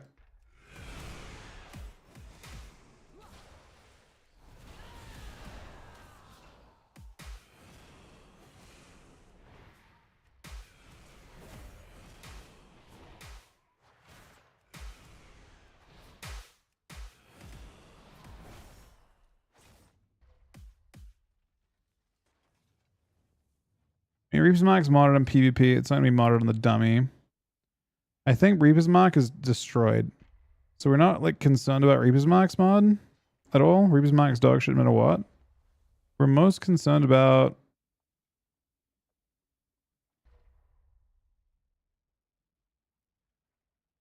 Exterminate mostly, I think. Yeah, Reaper's Mark is heavily modded down.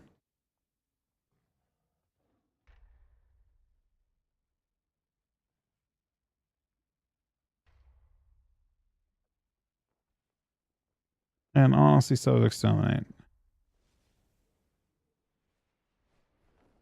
Basically, to put it a different way, it's getting buffed by 30%.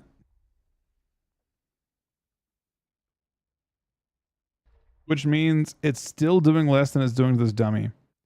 Because when you buff something, it's 0.7 mod by 1.3, it goes to 0.91. So it's still 9% weaker than it suggested as here. I just don't think it has scaling, like adequate scaling.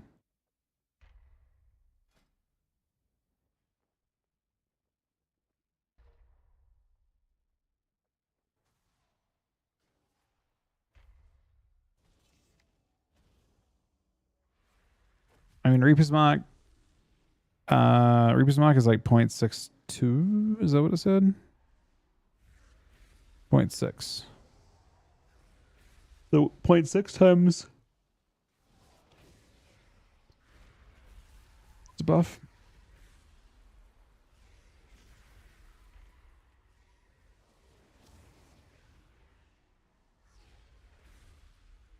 We're getting 30%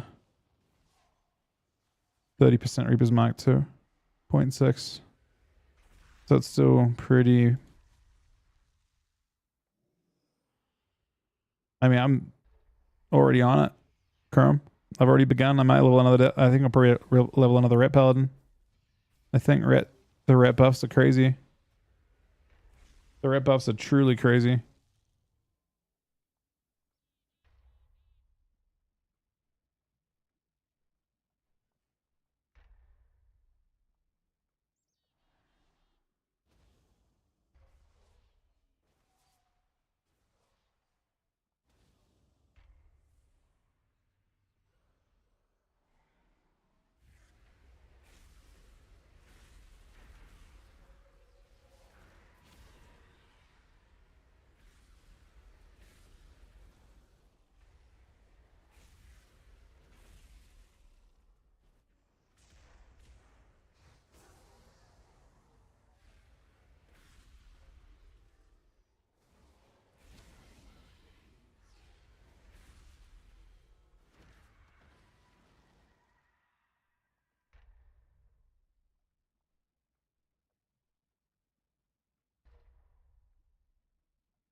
Okay, I have to do one more very cooked thing. For the sake of science, right?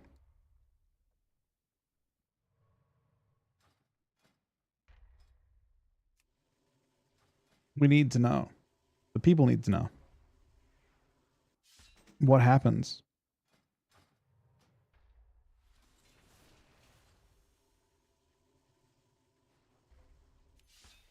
The man cycle gets buffed. Yeah, that's what Chuck said too. Chuck said it was big cope. And I can see it. It's 100% possible that it is big cope.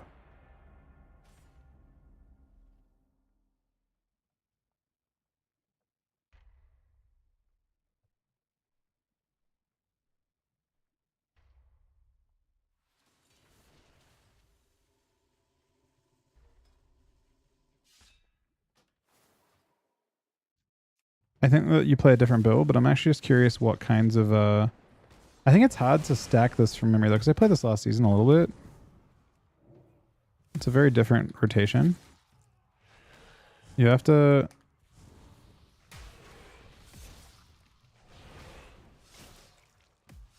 Oh wait, I remember now. It's really cooked. You have to...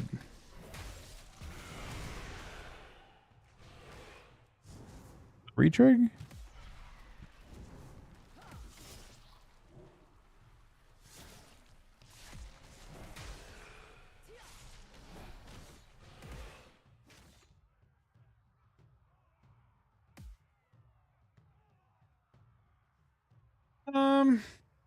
Maybe. Nah, those numbers aren't that crazy. I don't think. Maybe though. I don't know what build I'm playing. Whatever I was playing with Chrome last. We just want to get some reference numbers here. Kidney. That's what our goal is. We'll wall. Shadow Blades. Dance. We'll sank him. Call With of trap. the Wild. He grips me on for the trap too.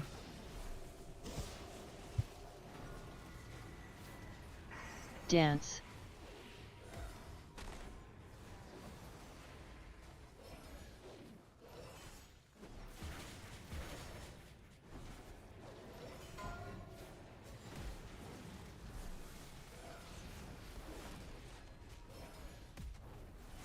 Kidney.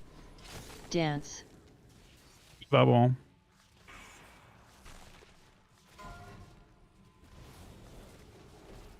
It's not though.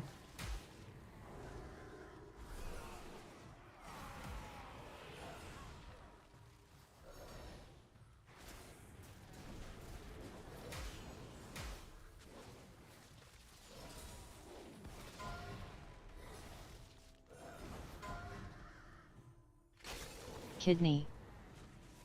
I use a wall.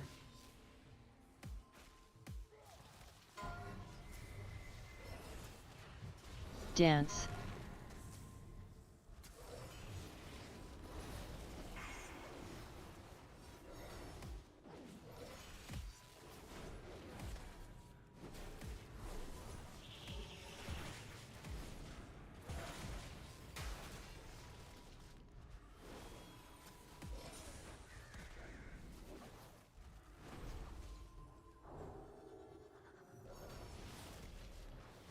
Kidney.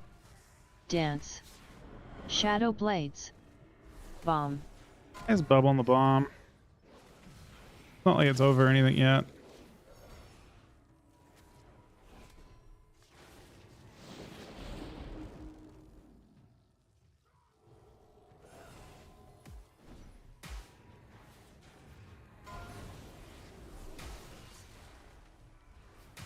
Call of the Wild.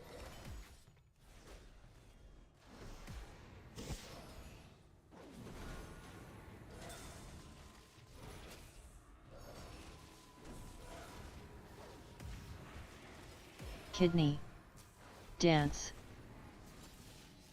You wall.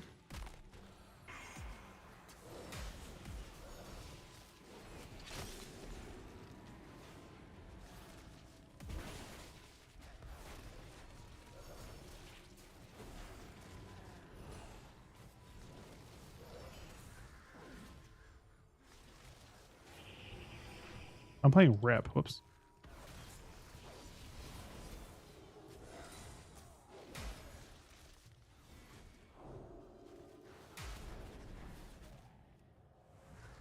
Kidney.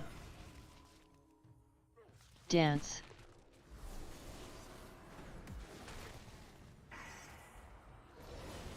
Uh-oh.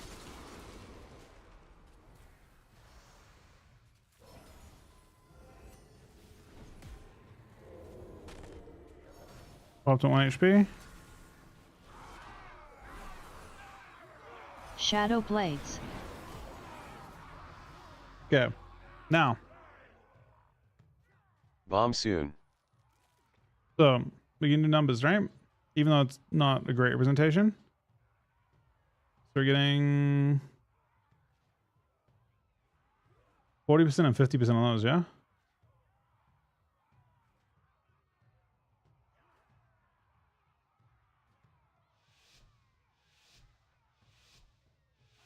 Zero 0.5 times. So what's a 8.9? 4.45% damage from that during wings. 0.4 times 10. Oh my god. Bro, what the fuck? That's crazy, man. That's bigger than the Death Knight buffs. And I thought they were crazy. And to be fair,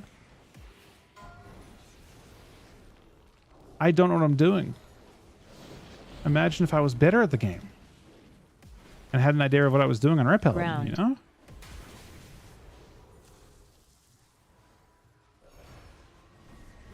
Yeah, plus exactly, and it's all during your wings. It's not just overall it's getting buffed.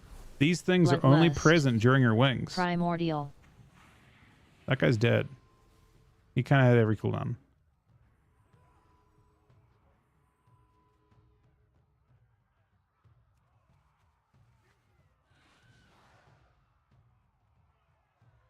So the rogue lost his shit after that last round. Just in this game, in a short game, it was 13% plus 10. I mean, look at that. Bro. Bro, what do you mean, man?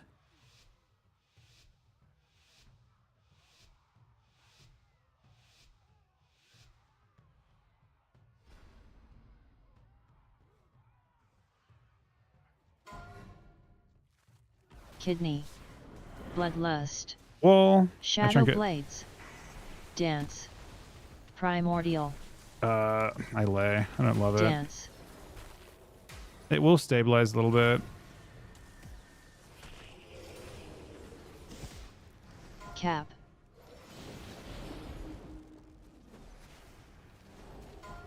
Ground.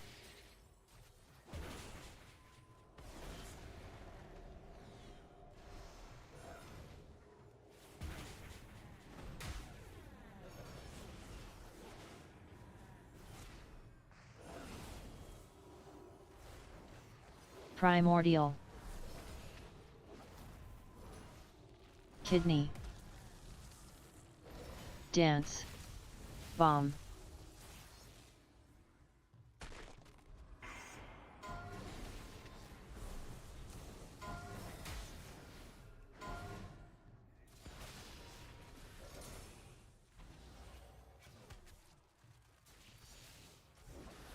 Bloodlust. Primordial.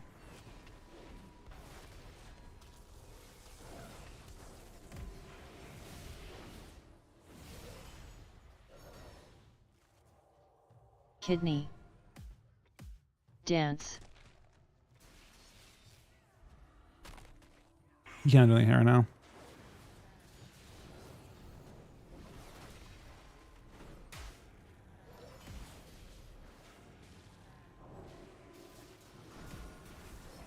Primordial.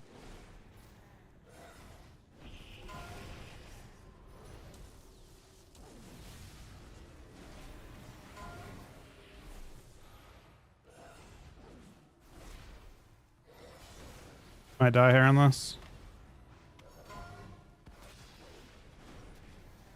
Dance. Shadow Blades.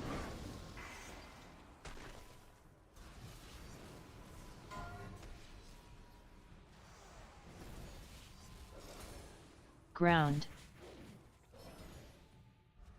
Proc is so good, man. Fortunate not enough, but And I have a wings proc.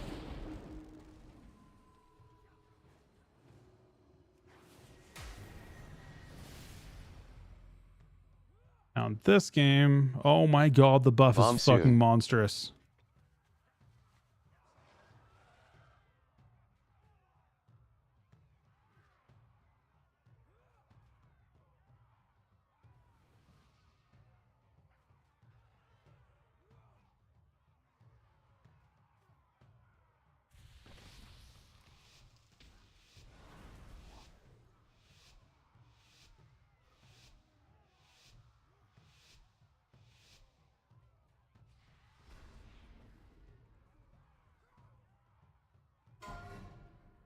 Dance.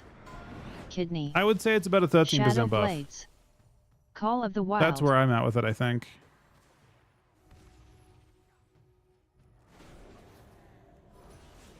The fact that it's loaded into wings is so it's bigger than the DK buffs. Now, keep in mind, Death Knights weren't good after their buffs, so it doesn't mean that it changes the meta at all. But there's a pretty good chance it does. I think. Kidney. I mean, Ret's already such a good class. Like in some respects, right?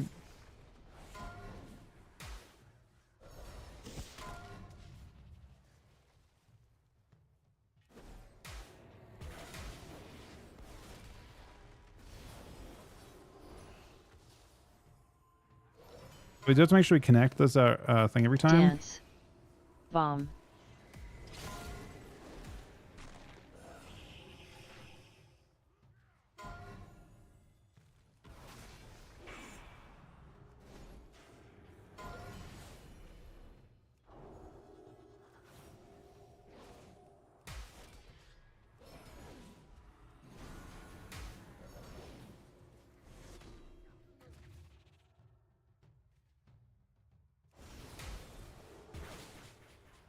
Kidney.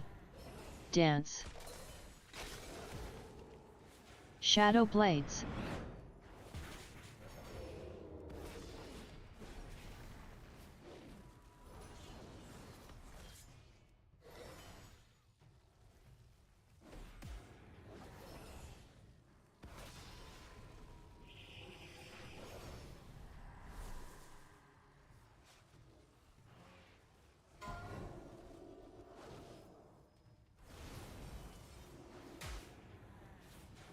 Kidney.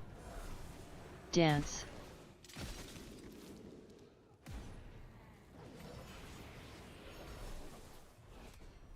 He's not out of line. You might just die in this. You have to cancel.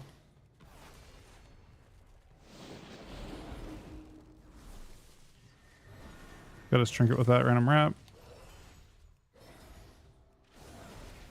Call of the Wild.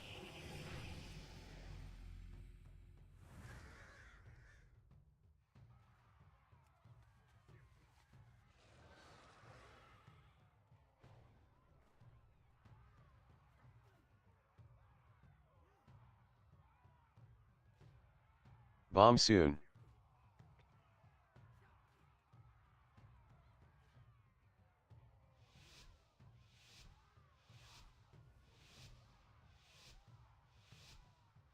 Yeah, it's crazy. Red's a big man. They're going to be very strong.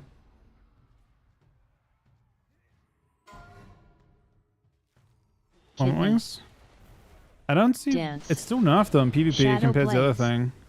Bloodlust. Maybe it might. I'll try. I'm curious to see.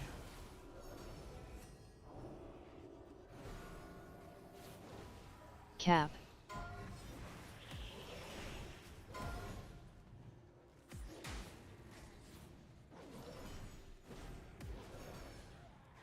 Tremor. Ground. Do you have to play some haste for moment wings? Kidney. Dance.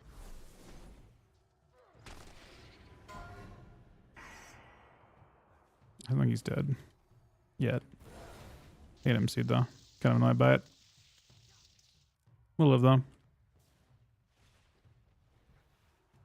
Primordial. Dance.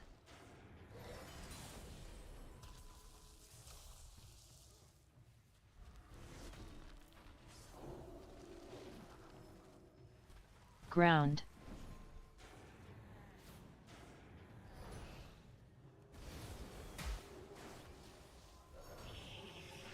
Kidney. Dance. Bomb.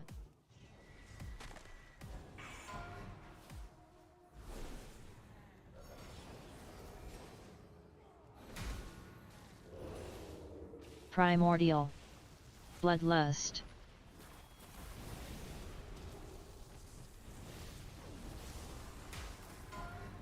Don't love that I did that.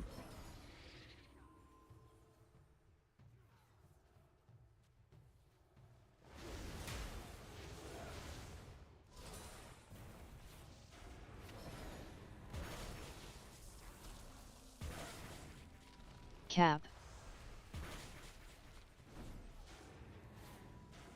Primordial.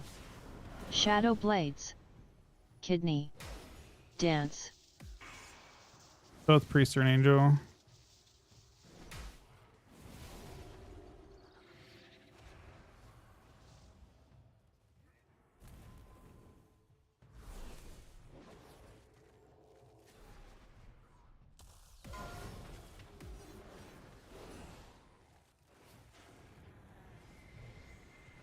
Dance.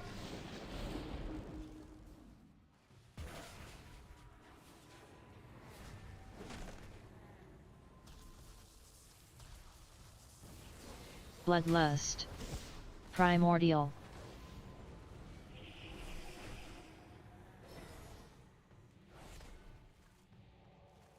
Just Ground. trinket.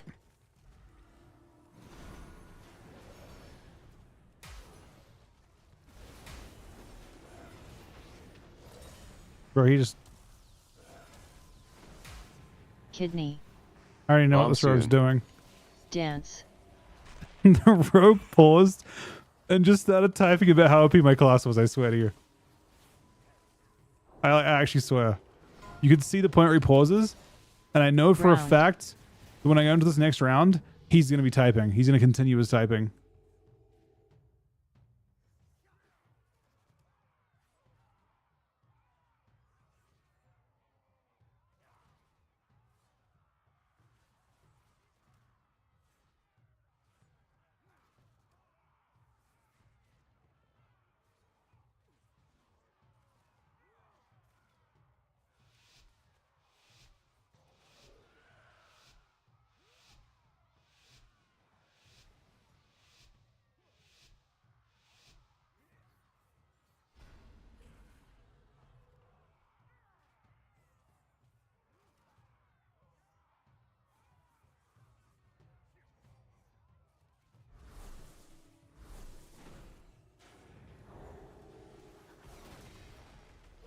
Call of the Wild.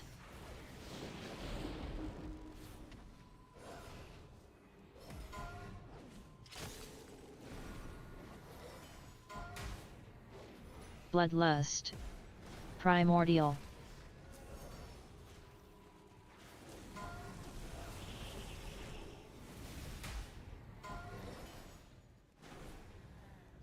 Cap.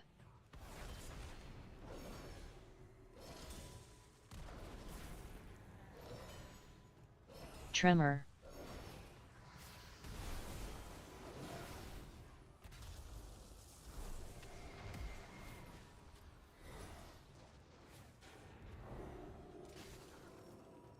This Travis kind of insane.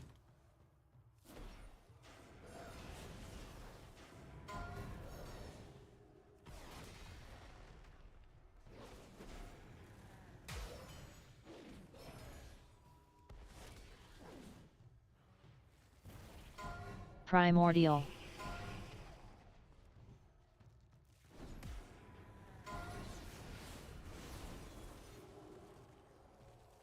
Ground.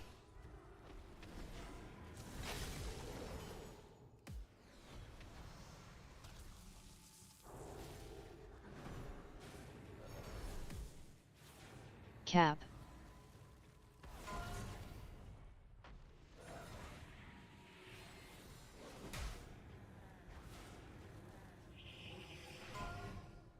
Ground.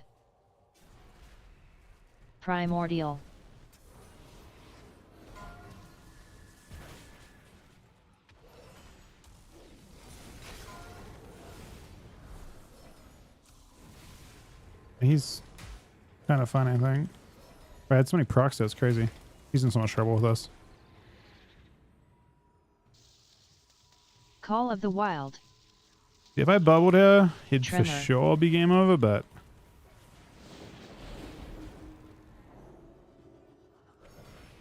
Ground. still kind of game over. All right. I had fun. Now, keep in mind that I'm top damage in this lobby. I'm already OP defensively. And then on top of that, we're missing gems and we're getting 13% damage. Yeah?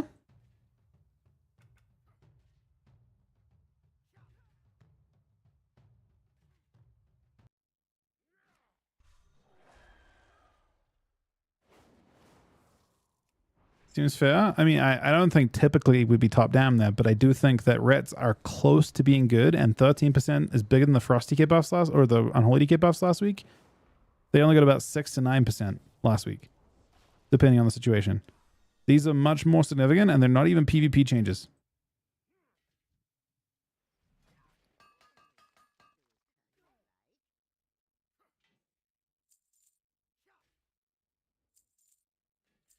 So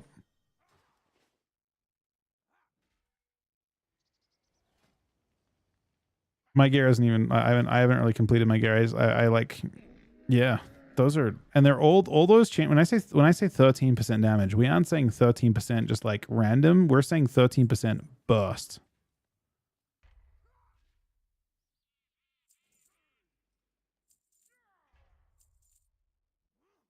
They're during your wings. They're getting buffed. Someone was talking before about the idea of playing 1 minute wings with. I think 1 minute. I think we want to play 30-second wings just because every time you press your wings, you're getting those 2 buffs. These 2 buffs here, the Sun's Avatar and Dawnlight, they happen during your wings. They're every 30 seconds.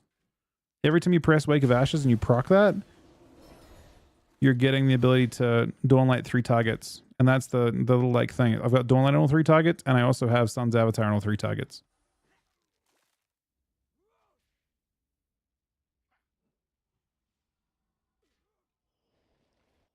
So I think those changes are sick. I don't know how we're going to play around that, but I think Rets already feel pretty durable. Now, I will say that this character is not quite as versed as I want it to be.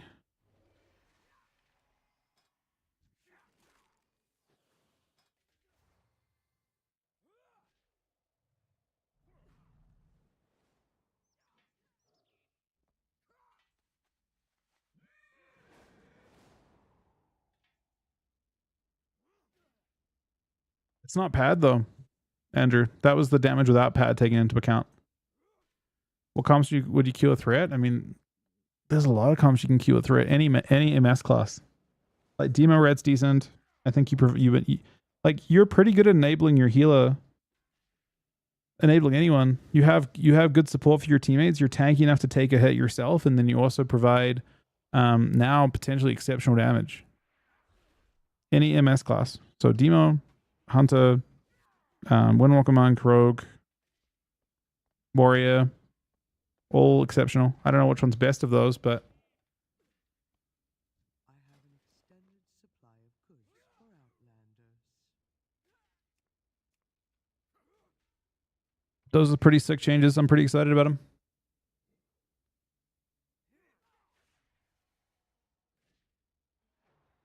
My directive has been fulfilled. I think Windwalker sounds best to me, to be honest, Chrome.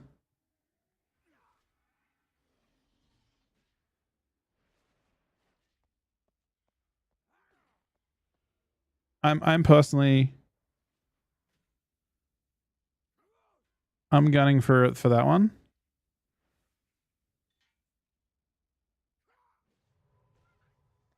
Would you consider Necrotic Wounds kind of an MS? It's not nearly as reliable as the Mortal Strike.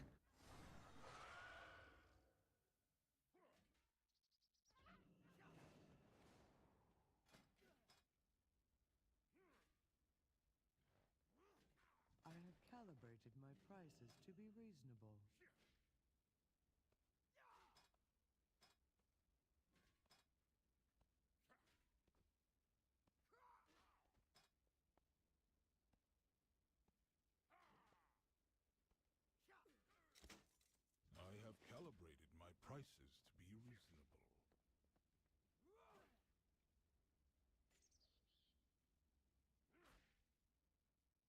There's some stuff on YouTube. Like I streamed it, so you can look at my YouTube if you want to look at a replay of today's stuff.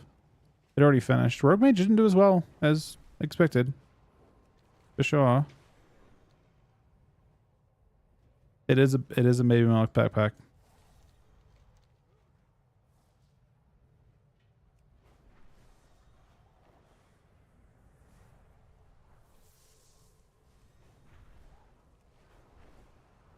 How do you get there fast?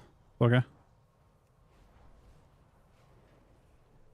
These changes will come into play for next Tuesday. They're hot fixes for the 15th, which is Tuesday. So I will be trying to hard reroll Ret Paladin in the next couple days because I do think they'll be good. It's hard to look at those and you know, again, ask yourself this question. Is there a universe where Ret Paladins needed 30% final verdict damage? 40% final verdict damage. Sorry. 40% final verdict damage. 40% Dawnlight and 50% Sun's Avatar. Is there a world where that isn't enough? They also received defensive buffs as well. They got 15% wall back. And 40%. If you look at if you stack all the rep buffs side by side, it is obscene. It is crazy. I think these ones are enough. I thought last time was enough though too, but I mean I thought the 30%, the point where they got 30% final verdicts, that we're getting to that point, but then when you have that plot, it's just so much, man. I don't know. There's no way. I mean, it to me seems like it's got to be full Ret Apocalypse, except not with the one shots. They're like more of a sustain spec. It just seems so good. It already feels tanky. It already can do like really good damage, just not all the time. No, fuck. Well.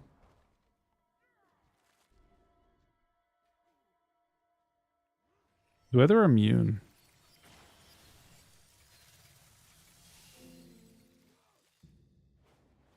I mean, not even yeah, I mean, I guess they require a bit of cleave, but I think they're pretty. You don't actually have to cleave with Ret. You can just connect. You just connect your Dawnlight. It can be done from range. The whole like Sun's Avatar thing. You just have to tab TV for someone from 15 yards away, 20 yards away, right? Doesn't even require you to actively cleave. You just have to connect one Holy Power spender to connect the Dawnlight, and then you're good. It's just going to be spread pressure, but more like it's like an affliction lock with extra steps.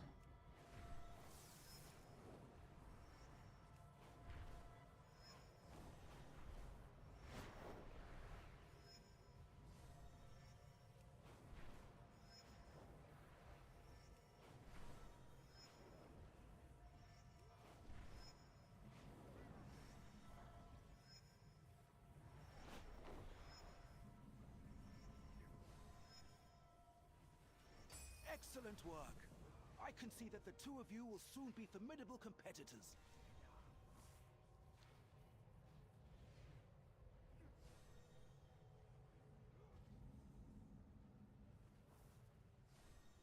Yeah, it's time to level them up, I think.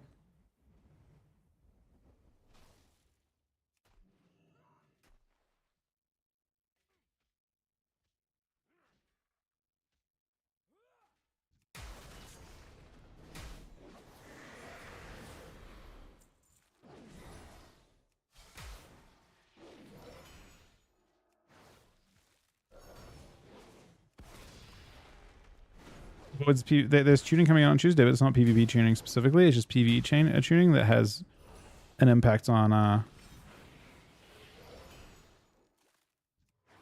It's PvP tuning with an impact on things.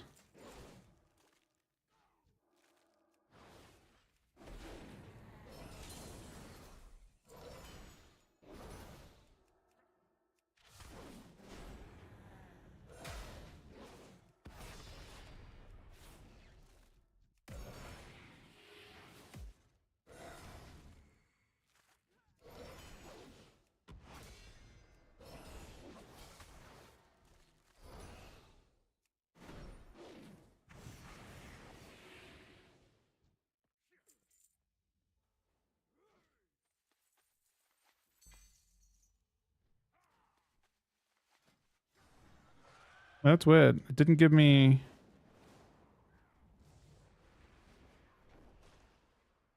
any sparks.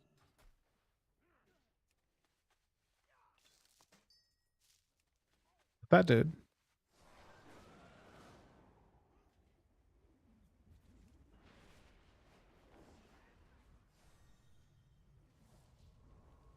If you're looking for a challenge, someone out there needs to be brought in line.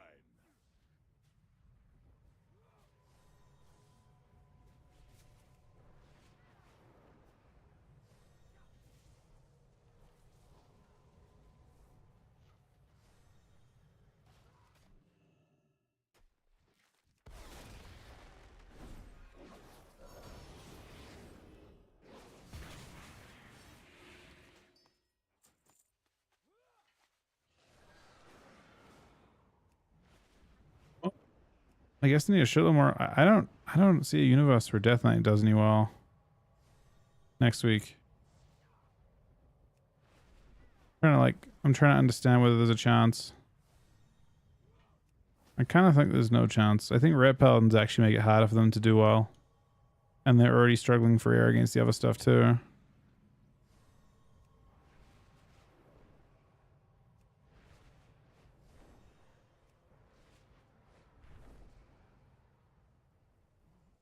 The orphans of Merodar have been asking to play with you again. I'm actually curious what it'll tick for. Visited them. What's tick for? 500 Ks. I mean, Sun's avatar is very not threatening. You think Ruby better than Death Knight? I mean, Warrior and Death Knight, or Death Knights compete with DK, or Death Knights compete with Ret Paladins. They both support melee. They don't. Neither one has an MS. They compete directly with each other. Generally speaking, the support melee have been pretty bad this expansion. I don't think that Death Knights will have appreciably more damage than Ret Paladins anyway. They'll be very close on damage, and I think Rets have a way better kit.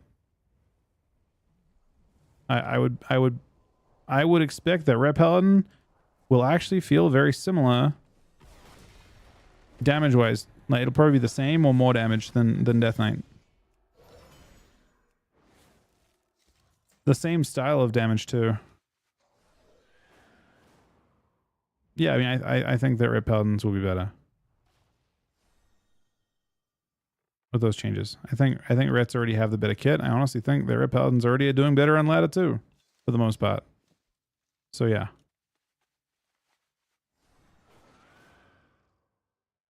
Are they big Frosty kit buffs? I don't think so. Maybe. I had a dummy and had a look at it a little bit. Unless Reaper's Mark can carry. I don't think so. The Reaper's Mark build... The best thing about Frosty right now is the Remorseless Circle, right? Yeah, those... So both those abilities are already nerfed in PvP by 160% nerfed and 170%. Or one's 40% nerfed and one's 30% nerfed. So it's basically offsetting some nerfs, almost. Well, not really. So I think the Frosty Kill ones look a bit like Cope, because you're buffing nerfed abilities, which just means they're nerfed. So like when you buff, for example, when you buff an ability that is nerfed by 30%, then it is still nerfed by 8%. And that's it.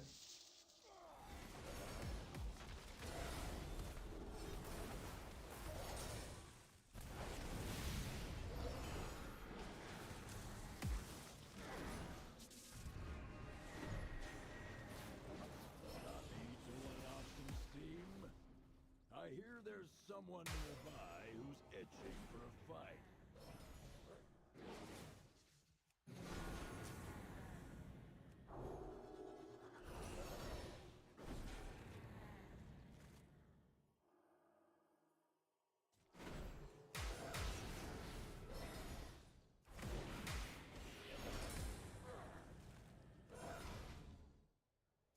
Little assassins, I think.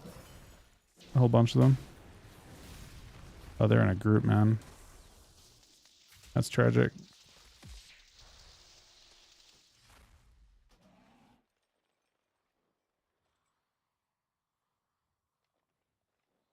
I mean, I'm playing. I think I'm playing Red next week.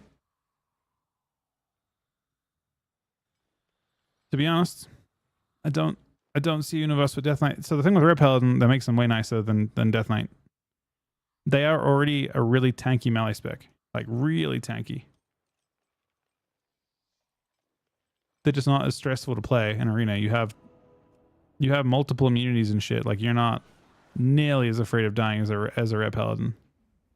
And you also have better support. Like you don't have to sacrifice your shell to sank your teammates.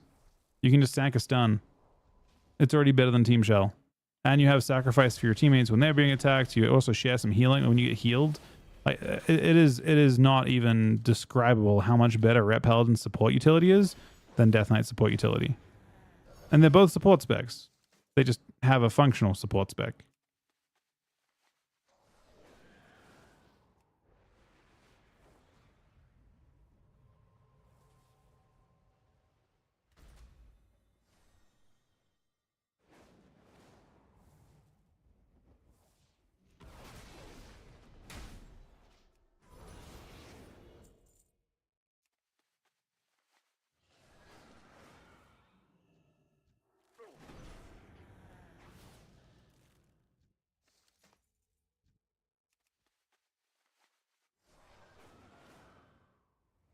I mean, DK Dev did a good job with what they did. But Rets are already a way tankier spec. And they're getting buffs that are bigger than they're getting a bigger buff at a better time. So like the Ret overall buff that they're getting is all during their burst window, which is when people die. So during their kill window, they are getting a very, very substantial buff. And there is simply no way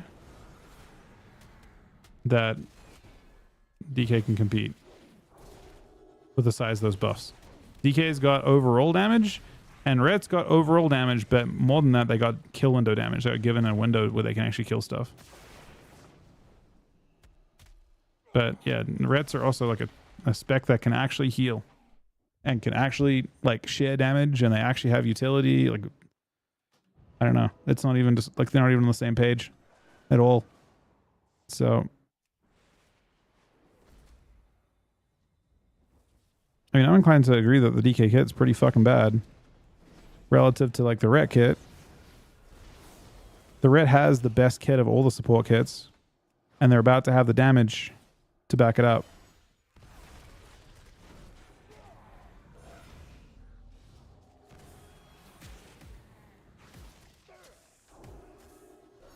I should actually have I guess they're almost done with this anyway. Like, can you imagine?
Yeah, looking at those now.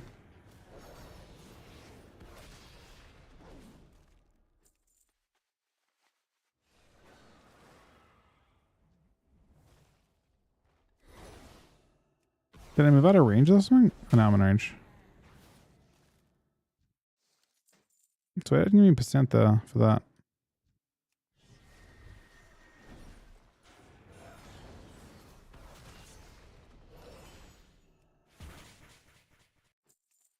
Wait, what? Didn't that give me percent? I guess I'm like, I guess you're up on the walls for it, but it's like very buggy.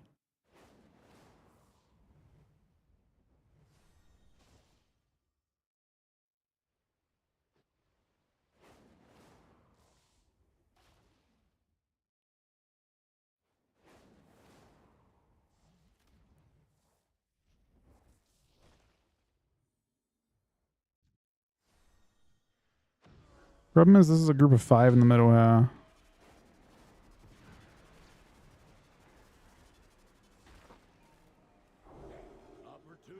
knocking.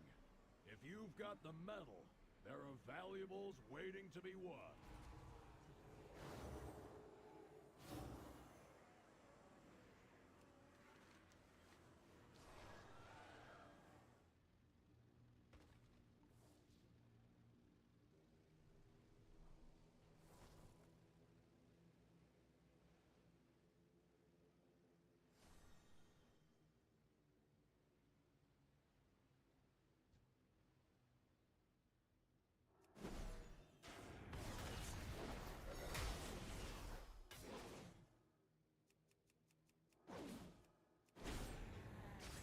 These zealots make the machine speakers look perfectly normal. Thanks for dealing with them.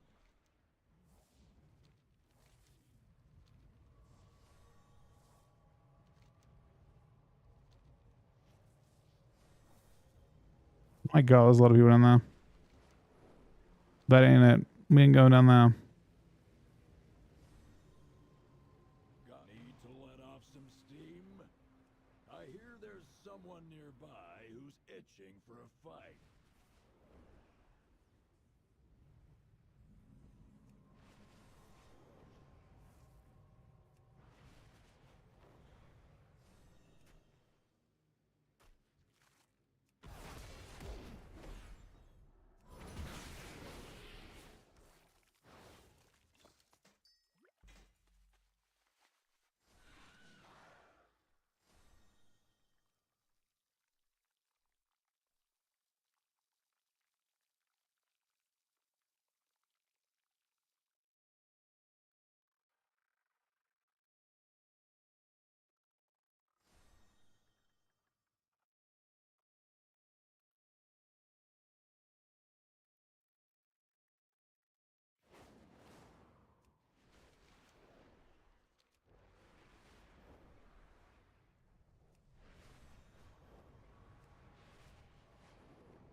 The red buffs look really good. Really, really good.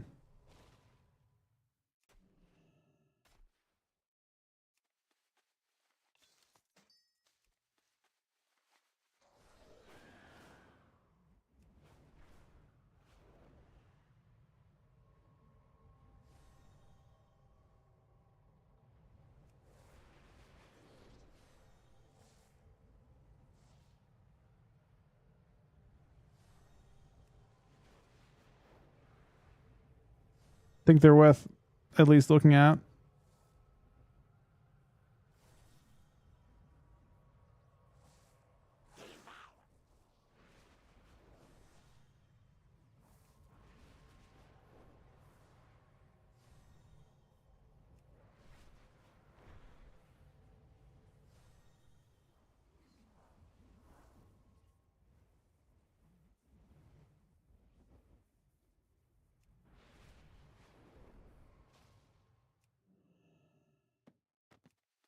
What is this for? Is that for this thing?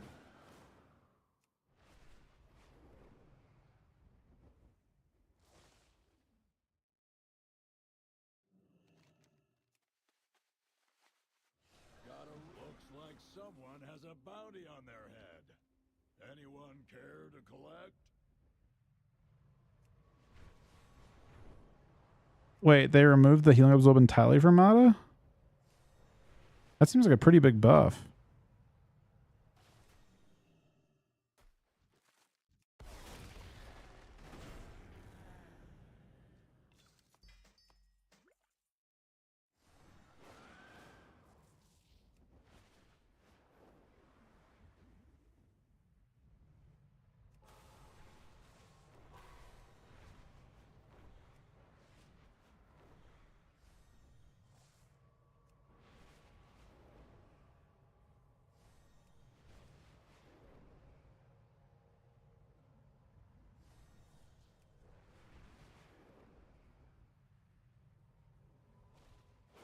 I mean,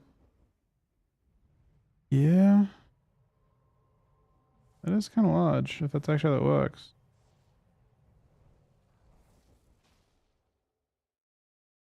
No. It's only overhealing. They didn't remove that. That just means that that's going to have a very tiny impact on Arena.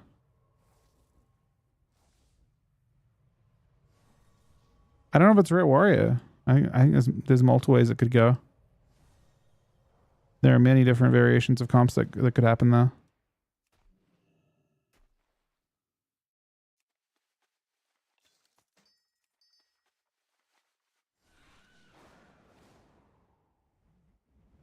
I mean, I think there are some pretty big changes. I mean, I don't think it's intended to be big in terms of like what it does to the meta, but I think it actually does do quite a bit to create.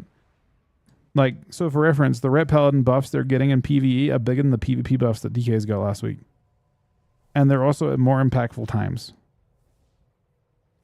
That's kind of crazy. Kind of sucks to be a Death Knight when they're going to give like buffs that big. The DK buffs were really sick too. But the Red Paladin buffs, like looking at the numbers and looking at how much damage you get from them, they're bigger and at better times.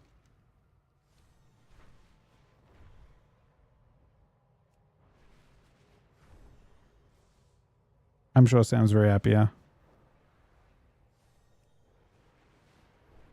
Because he already preferred to play Dawnlight anyway.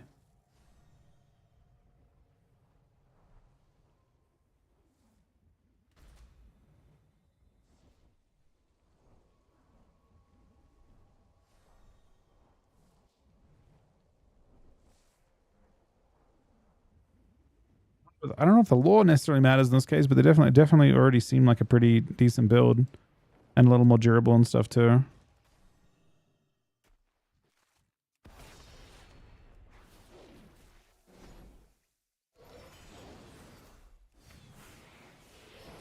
Oh, of course Q-dubs, man. We were struggling on Death Knight all week. It's time for the big reroll. AWC already happened on EU today. It finished about 2 hours ago, maybe?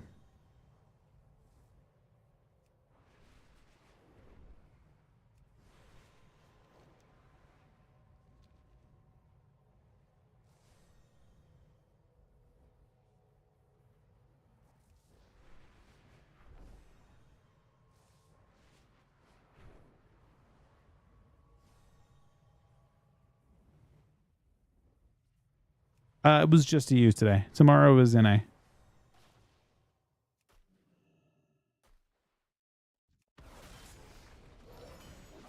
Are you getting photo rep? Of course. What do you think this is? Bro, I logged on this character with like before I even finished reading the rest of the notes. Got as far as the red paladin buffs and we're done.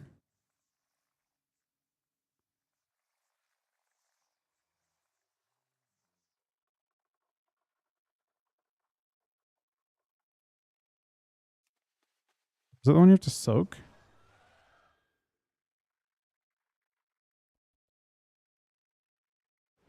Oh fuck. Shaman buffs? Bro, they didn't let them go through on PvP.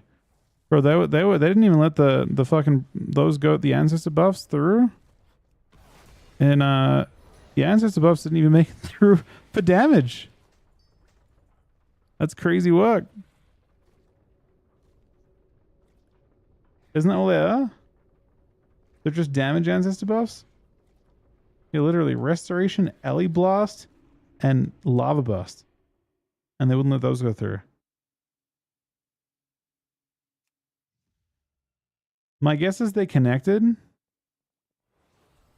And that's why.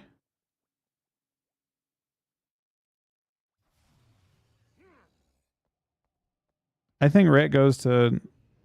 I mean, I don't think it independently goes to S-Tier. Oh man, honestly, I think Ret is going to be pretty crazy in the solo brackets, and I think it'll have some very good comps in the threes bracket.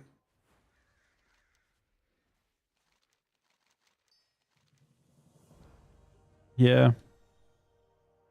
To summarize, probably it does give it some probably pretty. I mean, they're really impactful, but they're hitting them right where they need buffs, pretty much. They're like ideal position to buffs. Buffs during wings, pretty fucking good, especially this expansion where you have this really frequent wings.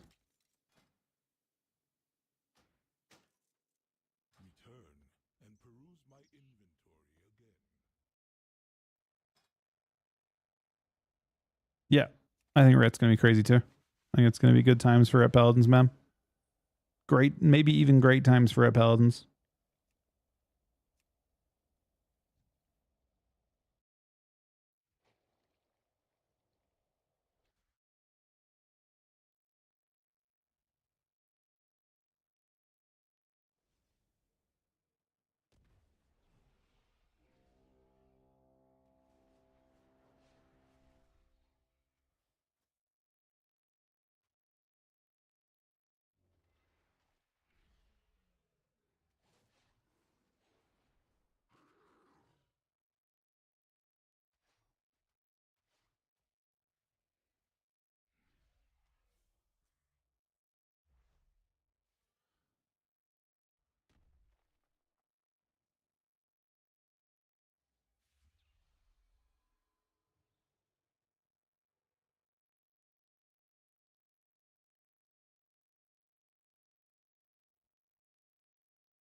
Right, give me 1 sec, guys. Really.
All right, so well, here's the plan. We're gonna turn stream off for a little bit because I'm gonna be around tonight until very late.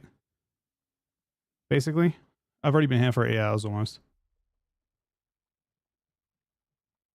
and I'm kind of around for the next probably until 4 a.m.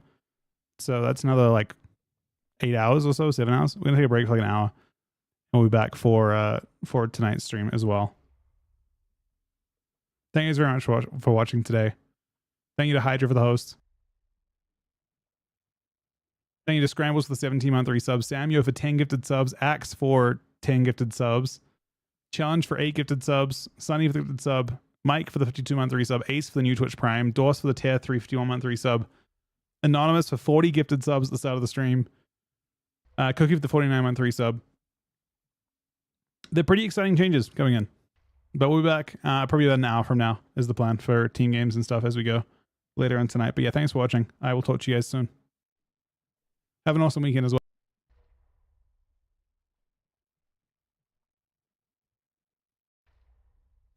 We'll also be on super early tomorrow as well. So the plan is to be on like literally as AWC starts tomorrow as well. So we'll be streaming those games also. But yeah, thanks for being here, guys. I'll talk to you guys a little later on tonight.